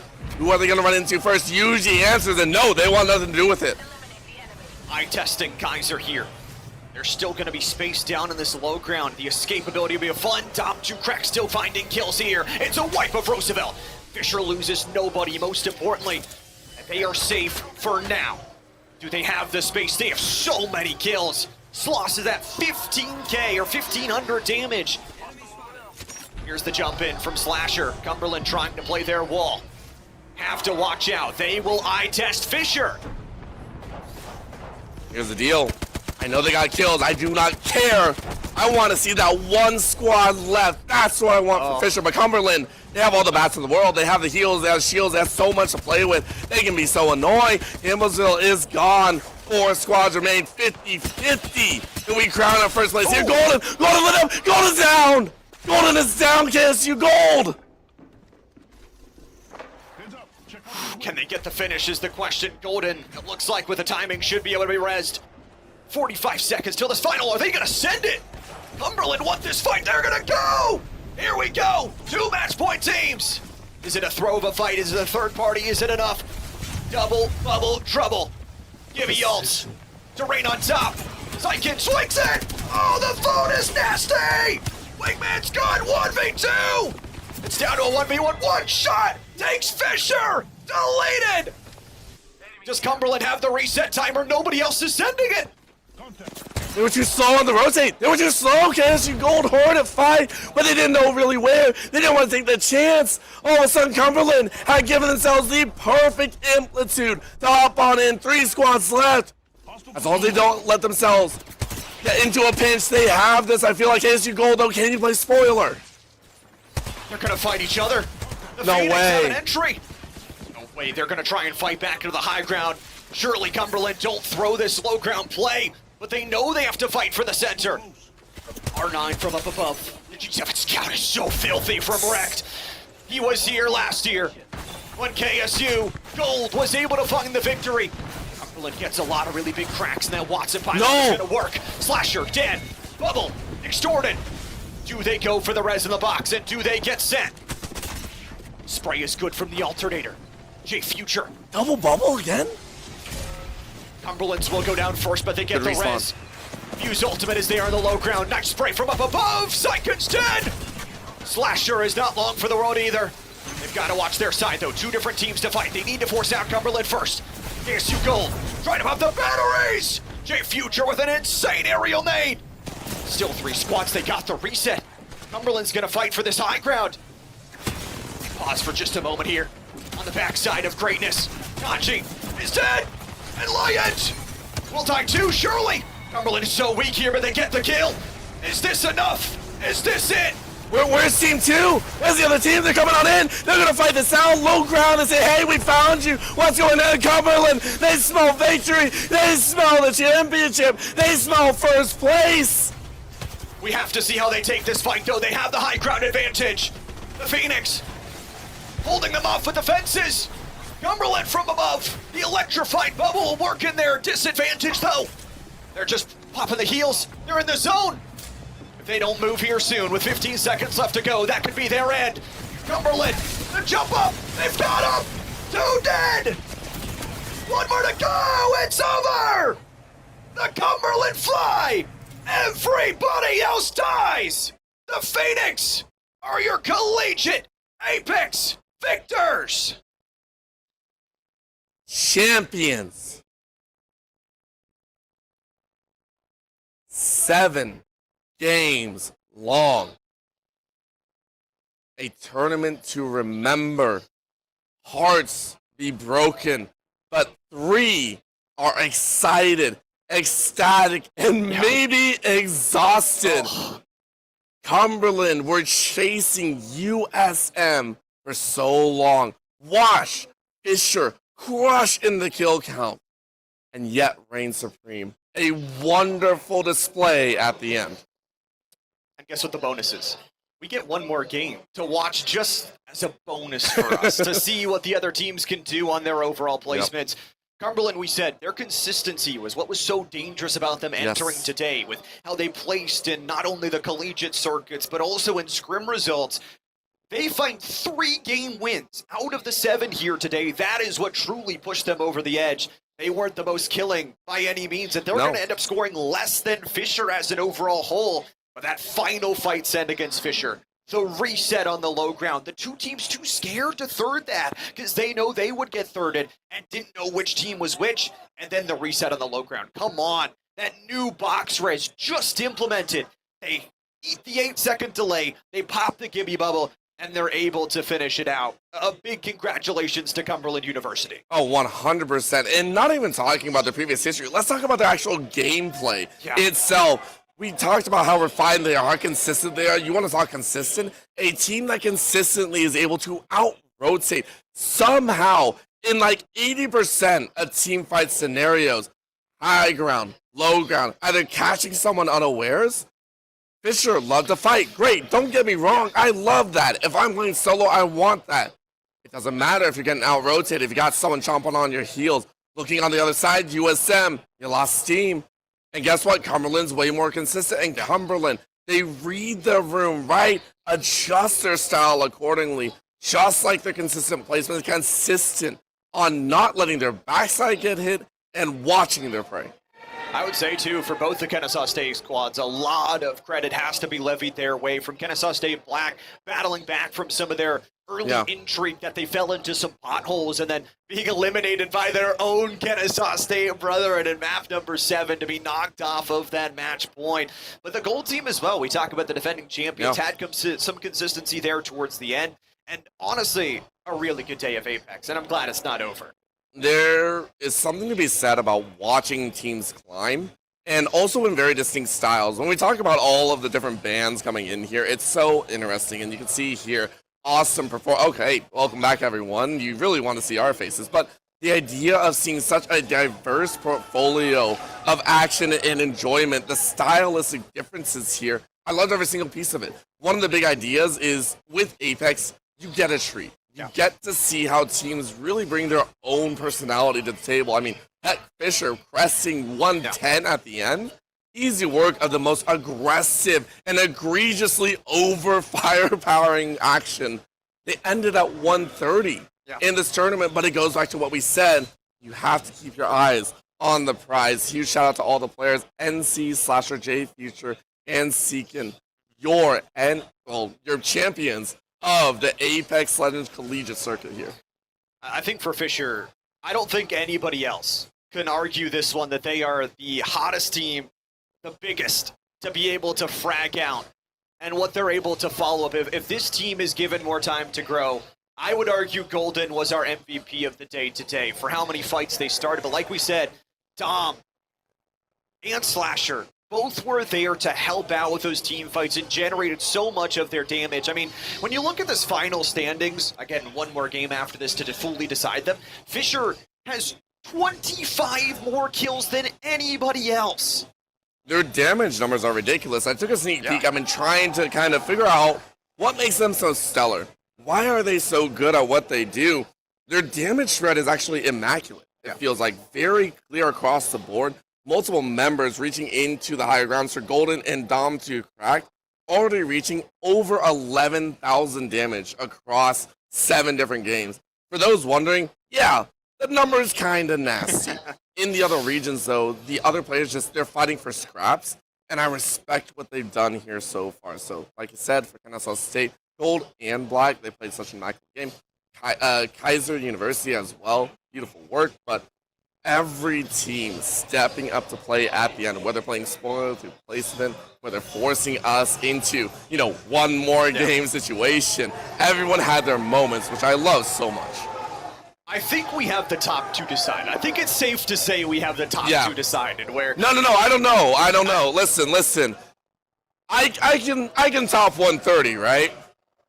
Maybe. I mean, you could drop a 50-point game, but I think especially now for some of these other teams, this next game is the most important. We are still going to go with the legend bands, and this is just going to be full send, full fight, Game 8 as a maximum guarantee to give some of these other teams a chance to build up more on the scoreboard. Now, especially from 3rd place down, it is going to be a little bit more of a shakeup. Those top 10 do earn prizing, so it's going to be a battle between them to see if they can find it. As you were just showing me, my boy, he doesn't make it to map 8. Gibraltar's taken off the board. Which is fair. This is the whole reason why Cumberland were allowed to create their own defensive positions. So, I'm not going to lie, I have a feeling this is going to be like 10 times more bloody than it ever should be. There are ecstatic moments, but also frustrations that you let out on the battlefields on these moments. And you just take. I fully expect us to see the POIs dropped and then just boom, boom, boom. Who is going to fall? Gun check your opponent. Have a blast because everyone played an immaculate game. But yes, I want to see who comes out in the top 10, where they position. Namely, I think there was an average of about 10 points between each of the teams up there. So we're watching for placement, but also maybe a squad wipe here and there. I also think for Fisher, this is going to be a fun game for them to see how many kills they can take away from everybody else and try and secure an even better first. Can they break 100? I mean, it's only 9. It's insane. 130 points for them. The setup to follow is, what is that? Almost 15, 16 points a game on average. That is crazy to see from a team. And, again, for Fisher Esports, they're still walking away with 2nd. This is still the consistency that we've talked about. Their team fight is one of, if not the best in collegiate. Back in the 2026 Octane Collegiate, they went 2nd. Back in, you know, the Collegiate Apex in spring, third as well. So they've been close with their team fights, just haven't been able to win that big map to secure the match point. And we're talking about teams that just haven't been able to secure it. USM in the same position, a situation where it's almost heartbreaking. You were there at map 4, and then it just feels like bad luck, which, I mean, Llama, it's going to give you PTSD at this point. E-District stealing away what feels like the momentum, the mojo, the confidence out of a squad that we really, really wish could have reached that trophy. But at the same time, I always think it's tough because match point, you do get the true feelings and reveal of what a team wants to do and what their strategies are when they get to that point. Fisher, they played it smartly. They didn't change their strategy at all. They said, if we're gonna win, we're gonna win. If the cards fall that way, okay. If not, we have the kills to back it up. For USM, we saw them slow down a little bit, and they had 3 games to try and close it out just themselves, and they weren't able to do that. But for them, again, still going to be a good performance. As long as they have an okay game here in this map number 8, it will be a top 3 and a podium finish for them. And again, just a format reminder, we have our champion. Cumberland is the victor. With our 8-game minimum, we will play this final map to see how the standings shake out for everybody else. Yeah, because listen, at the end of the day, these are students, these are competitors, but also what I would almost call colleagues. You talk about the number of tournaments that they play in, they deserve every single piece of the time that they have on the PCs, with their controllers, with the mouse and keyboard. I mean, if I'm standing there, I got 1 day to play. That is what they have. No, honestly, we've been here for a very long time. Every competitor throughout 2 days, for them, this is their one shot at that glory, and they played it out perfectly, but they deserve to continue to fight, to continue to solidify their standings, and give us another taste. I mean, you're digging deep with a number of legends. There's also some people that, when you look at it, they're also vying for scouts. You know, you're looking at the higher level above as well. Maybe you reach further and further into the AM scene. If by doing so, you play 8 different, legends, go for it. I think, again, one of those big guys is Golden. We talked about his kind of experience, and you talk about this Fisher Esports as a college as a whole. Again, Fisher, we've been saying it so many times, but I think it's just so impressive we've got to say it again. 12 teams across 7 different esports titles are here. They've already won multiple championships. They overcome their deficit in R6. And this is a school where you go to if you want to win. And they picked up one of the best fraggers in the North American scene. I would see trouble if a team didn't pick them up to go even further in the Apex Legends Global Series as well. And with Collegiate building into that now, the pipeline's getting better and better, I think, for players that not only in the Collegiate, hey, if you're watching your Scholastic, maybe try and play your trade with some of these top schools. You're mentioning Fisher quite a bit, of course, but, Cumberland here with Slasher J Future, some of these guys also might be making the mark in the further scene, which obviously they already have. Do not get me wrong, we know that, but some of the Scholastic guys, hey, maybe look at these players as your framework for what you can do ever further. I am honestly in love with the play styles and the energy that these players have brought to the table across a very long day of tournament running. And I think as well, you talk about Cumberland, another team that, they've got their Rocket League team in CRL League play. They've had some really good runs over the course of the weekend and a really complete lobby. I like that we also got to give invites from multiple different places, from ECAC, from our regular qualifiers, from that NECC, and from some of the nationals in previous years. And that build-up is super fun to see. And, it's been a super fun day, Orbital, but it wouldn't be possible without all of our sponsors. You got to give another shout-out to the Army National Guard. If you guys want to check out what you could do to help out America, find some uncommon traits in yourself, instead of just working that day job, find what they have to offer. We got to actually see some of their boosts down here as well. I know them in partnership with the Air Force running this drone simulator where you got to fly some stuff around and get a free mat for your desk. There you go. Listen, if you're looking to take your game further, again, the Army National Guard is one to watch for throughout the entirety. Also, a big shout out to groups that have made it even possible to bring this all together. It's been such a journey. I know we've had Rally Cry across the way, putting on all the competitions across the main stage and more. NECC, obviously, for helping out here, and that's where we're at, right? So many different names that have brought this together, and we hope to see it even more in the future, maybe even in the next year. Well, let's see how map number 8 goes here as we head on back to Storm Point for the finish. It's a nice wave of the flag here of the checker, and we'll get to go here as Fisher College And Cumberland still sitting kind of upwards of that 100 marker. Cumberland already are victors, and Fisher probably securing a podium spot unless something absolutely insane happens. So we're really looking at everybody else and seeing what they can do to change things up. For Cumberland, getting to watch their success. I mean, you talk through future streams and what he's been able to do, and already the Pro League from the likes of DMG or Lycus and what the setup has been to get that player to the next level. But I also think it's so impressive, again, mentioning Cumberland and how they were able to win 3 games today. Maybe they can make it 4. I feel like it'd be hilarious if we just see the top teams say, okay, gentlemen's agreement, head to the center. Good luck to everyone out there. Just have fun with it and enjoy themselves. For UAL, another squad that has actively been an annoyance at the end of the day, but definitely proving their worth. It only increases. LATC is down. USM really on that hunting spree, scanning out players through those caves.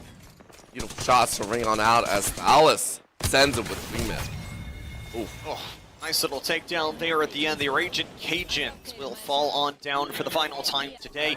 It's not Jace able to fall. We've got a million kills going on at once. The feed is littered with fights, and as we expected, it is going to be bloody. It's going to be fast here. And we're going to see how these teams are able to fare in their 3v3s, because at the end of the day, this match is all about points.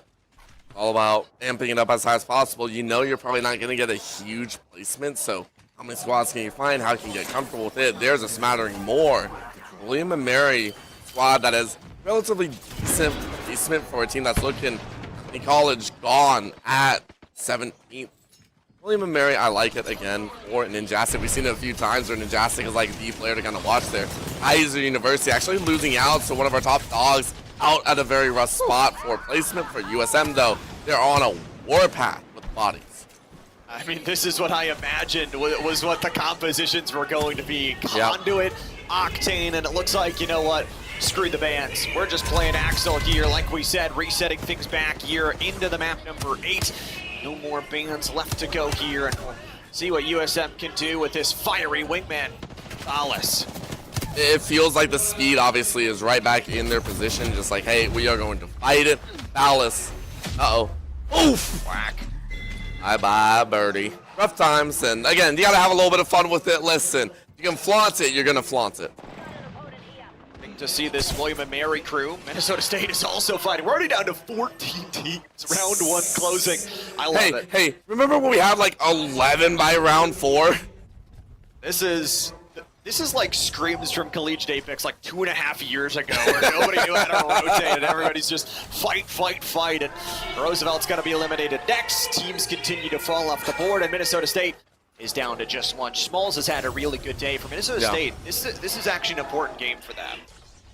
It truly is another team that is in the single digits. Muskingum University eliminated, but it truly is the team that they were so close. They were so universally close to touching into the upper bracket, so they want a high positioning, as you said, top 10. If you can secure 8th, that's great. 7th or 6th would be even better. Currently, I believe they round themselves out at 6th, so a few more points on the board for them.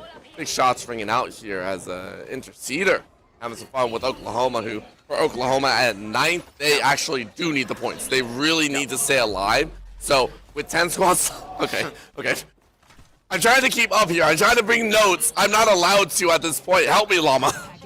Teams just dying, dropping like flies. It is important for Oklahoma. I mean, you talk about a team that has actually had some pretty good setups across the day. They had that 2nd place finish back in map 4. University of Houston dropped off the board next, and I don't know, something about teams having things against teams located in Texas for the day today. Gee, I wonder why. All right, take a look at this. This is a treat and a half, though. Mavericks running with 1. Smalls might be able to get a double revive off if they can roll it. Long haul to the west side of the beach. It's a scary spot, of course. So, eyes out on the beach coast. Barometer held on deep. Oklahoma, big wings out as they have held down 1. Are saved. Praying for the shots. Good dinger on the shield. Breaks it at the very end. Our end, though, you've lost yet another teammate. Interceder and Arcade playing with the man down. Fisher's gonna keep on rocking here. They're running lifeline. You know, things are going a certain way for Fisher if they've got down to this pick. Of course, they've got the speed biscuit to boost themselves on forward. Dom 2 cracked. We said one of the big names of this series here today, and is gonna go for a 1v1. Dom 2 cracked, wins it. One other no, put him to sleep. That'll be the lifeline finisher to finish him off.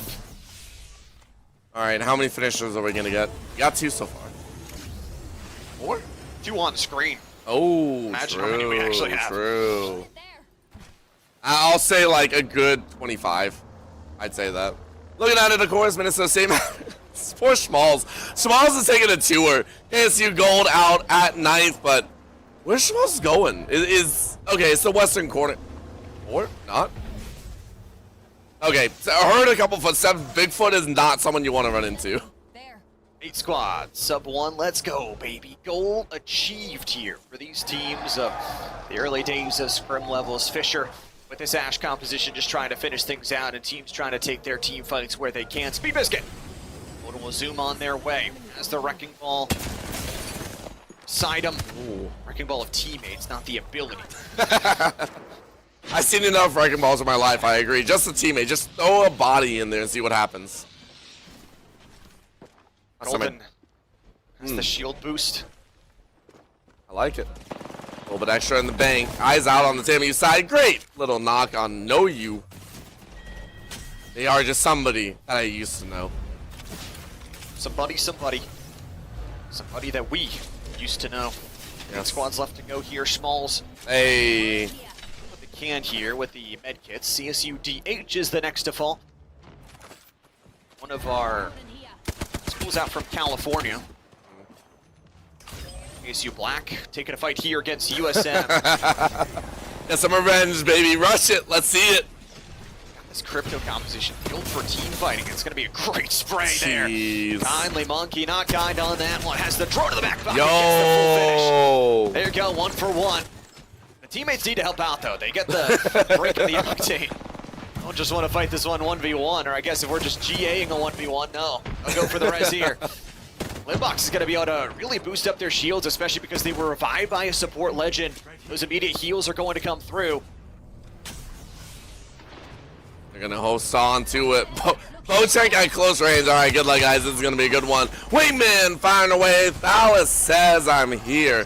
When teammates down, you are locked on. Around the corner, looking for a long play. Mountain lift will be yours. Great shot. Swings for 1. USM losing another body. Of course, it's gonna be Minnesota State Mavericks who are eliminated at the far end. This fight's still going on though. KSU Black or Limbox will be looking to host themselves as much as possible. I don't know if you can pick anyone up, but maybe you can. Viz lit up like a Christmas tree here as TMU third party from the freaking top ropes. 1 left alive. Fisher still very, very healthy. TMU, beautiful swing. This could be Tamu's game. They've had a rough start today. I think they were starting to scale up though as time started to go on. Currently sitting in 8th. 23 kills from this team. They only had 13 placement points, but they were really able to bounce things back from just being slayers. I just realized we have 6 teams left. It's round 2 closing. We got like 4 more to go. What a snap, my man. Dom to crack this cracked on the back, and that is unfortunately a crack you did not like. Beautiful shot as down you go. 1 more body. Golden. They're gonna turn silver. William and Mary still high talent with flat mode flying around for that drone. William and Mary, we talk about, had the better of our 2 ECAC qualifying teams, and they have a real chance, like we said. There's a pack of teams right around 30 points. With placement points, this could jump them up into pricing, actually, what the top 10 teams will get. KSU Black, they had a good chance. I like KSU Black's day. I mean, they were able to come back. They were able to put themselves on match point after 3 other teams already had it. That big 28-point game to keep it alive, and man, that team fight just still rings in my mind from them. You'll be wondering exactly where they decide to go, because look here, history with their strengths of jumps and moves. USM now looking on this side, what a flank angle, ripping apart 1 body, looking for yet another. Says, guys, we almost had it. At least take TMU gone. 5 left alive here. Fisher, of course, one of them. The Aggies will not kick them this time. 5 squads, 12 players left to go as Fisher is going to use that Ash teleport up to the high ground. Ooh, snares! Bye-bye, Shirley. Sleuth is not going to go for the follow-up damage either, so R45 infinite ammo to work off of. Has one of the extra additional things you can pick up to insert into your gun. Is up to the high ground here, searching some of the other members that are lurking around. Doesn't really find nothing. They didn't find nothing, they definitely found something. That is something to be spotted here. Is looking to harness yet more. 9 alone, or about 8 I should say. Looking for a beauty of a shot, slides right on in, saving the teammates for a moment. Of course, USM are bled out. Golden. What a rock. KSU Black finding on in for the action as well. Big inventory right around the corner, but for Limbox, gotta get back with their team zone right against you. Caps out Golden. KSU Black firing here in the victory lap for Cumberland. See what Limbox want to do. The rest of their team again. They're playing against a lifeline, so eventually you just have to send this. Elixir's gonna get the kill on Sloth. Not too cracked is gonna be rushed on down, and that lifeline will be no longer. Fisher, it's their final game of the day, and they get a top 4. They were killing everybody. William and Mary are wondering what the heck is going on here as everybody else is dead. There's, by the way, 3 squads left. One of them is a solo. I like the fact that in my head, William and Mary are like, guys, we're rotating. We're doing it, guys. Where is everybody? Yeah. Respect, though. Respect again, playing their hearts out. And again, the aggression, it fills me with joy seeing teams always looking to challenge themselves and continue to work on their own gameplay. And said, some of these players will go on to bigger and better things or continue to refine themselves for future collegiate action. Always make note of some of these players. Every so often you catch them. 4 years ago, Ulama got to cast some awesome Apex Legends action. Maybe we're watching the next hopefuls here. And that's for a lot of these teams what the look forward is. It's going to be back up to 9 players. Those resurrections going to come through. 3 teams left here, and William and Mary trying to solidify their position in the top 10 with some extra placement points and some extra cash dollary dues to work off of. However, I think for some of the other teams still alive, this is a chance to reminisce on the day. We're going to have another straight up 3v3. Hey. Oklahoma has been that team that has been on top and has won a lot of those team fights to put them in a better position up in 9th. Just climb on them safe. Gets the reload on the magazine, has the purple to work with, goes for a nice, beautiful hipfire shot. Sure, oh geez, it's a drone stun on the EMP that's going to take away some of the shields. It's Inch who's actually down, so William and Mary losing an early member. I actually like this because this is a truly podium finish style. Oklahoma sitting at 9th. We forgot to mention that one, and William Mary sitting at 11. So this is that fight for that top position. What a lights out moment. Oklahoma route from the high ground. Great pick number 1. Looking for yet another. And they're going around with the shield bat and run on in. KSU Black, though, smell all the blood in the water. They've already secured their top podium finish, and they're just looking to eliminate one more. Elimination of Kindly Monkey. Elixir's next to fall. KSU Black gone by Oklahoma. And with 2 left alive, the teams in respectful jousting will look to finish off this tournament. Hey, Biscuit. Oh, you're dead. Okay, never mind. It's Ryan Duckstar who won't be able to survive. Oklahoma will win our final game of the day. And the Sooners trample over Texas in Game 8, finding themselves the victory. Some good handshakes here at the end, and a heck of a day of Apex Legends. I mean, beautiful work from all the teams that showed up here. It wouldn't have been possible without the energy that they placed in the regular season, the qualifiers that you have to slog to. Those are no easy task at all. When we talk about qualifiers making your way through the ECAC side or anything of the nature, it is tough goings. It's more of this. Each time, huge respect for every member that showed up, is able to come here in person, get a taste of what a LAN is. for a lot of these teams, this is going to be their marquee event of the year, what everything has built up to. And we do have to give another huge thank you out to EA for providing Apex coins for all of our players in attendance here today, and for all the teams for making the trip out here. I mean, so many different conferences coming together, getting to see the results and getting to see the growth from a year's work. And you know, a huge shout out to all of our partner leagues as well, with ECAC, with our regular overall league in that regular collegiate qualifies for Collegiate Apex, and then of course as well Octane Collegiate for putting in the groundwork 2.5 years ago to be where we are today.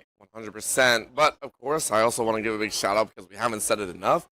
Big win for Cumberland. They get to put a trophy in the board, and inside of that trophy case, really big shout out and well done across the 8 games. Loved it. Every single moment. But I agree. You can even see behind us more schools being crowned champions here at the Boeing Center, at Techport. It was a beautiful week of action. And I will note, for those looking for interviews, that we unfortunately won't get to interview them here, but they will be interviewed over on another stage. So make sure you're checking social media for those. Get to see our final standings here. Cumberland is your victors on the day. They didn't get to play in that last game because they're the victors. 112 on match point. They find the victory. Fisher pulls off the number 2. So again, everything swapped between them, but 152 points is insane. It really is. 108 kills alone. The placements are so sick. USM, it's a rough time, but they did place 3rd. Well done to their end as well. 69. Nice. On those kill points for a total of 107, with KSU Black rounding it out in 4th, Kaiser University, Mavericks, Oklahoma, KSU Gold, Texas A&M, actually William and Mary reaching in at the 10th place spot. And for Oklahoma, again, you talk about maybe a game 8 that didn't matter, maybe when this tournament was already finished. They actually jump into 7th place, improve their overall pricing. Get to look at some of our other teams as well. Roosevelt, very close to that top 10 for CSUDH, showed us some good things, and getting to see some of the universities located here in Texas trying to make it inside of that top 15 as well. And for them, I think they will use this as a learning experience. Again, you got to see what some of the best in Collegiate Apex has to offer. You can now chase that level of play. Big shout out to ULL, University of Houston, Campbellsville, Bethany College, Apex, Muskingum University, LCU, and LATC for joining on in, fighting as hard as possible for their own spot. At the end of the day, I mean, Cumberland are the victors, but some really good Apex. And a huge shout out again to all the players for making out here for this one-day event. Would not be possible without all of them. But as we get to wrap up things here, again, looking back at our entire weekend from many different conferences coming to compete across many of our many different stages here. Yep. Big rooms, EMP outages, whatever it is, been able to work through it here on the player side of things. And you know, it's not just us. We get to be the pretty faces up on the screen. We've got a lot of teams behind us. We've got to give a huge thank you out to not only Rally Cry for helping us on the production side of things. The Army National Guard is our main stage sponsor, EGF, LeagueOS, and so many more that were able to help build this up from the ground up. Of course, we've got to give a massive thank you out to our entire NECC production staff that is working so hard behind the scenes, from ReachThat to Chippy to THZ and TTL, working on many of our audition stages to make sure that we have an amazing stream. With that being said, that will wrap us up for the NECC portion of the Scholastic Forge Championships here in San Antonio, Texas. That's the end of 2026 for Orbital. For Llama 77, we'll see you next year. Forge Trials is presented by the Army National Guard.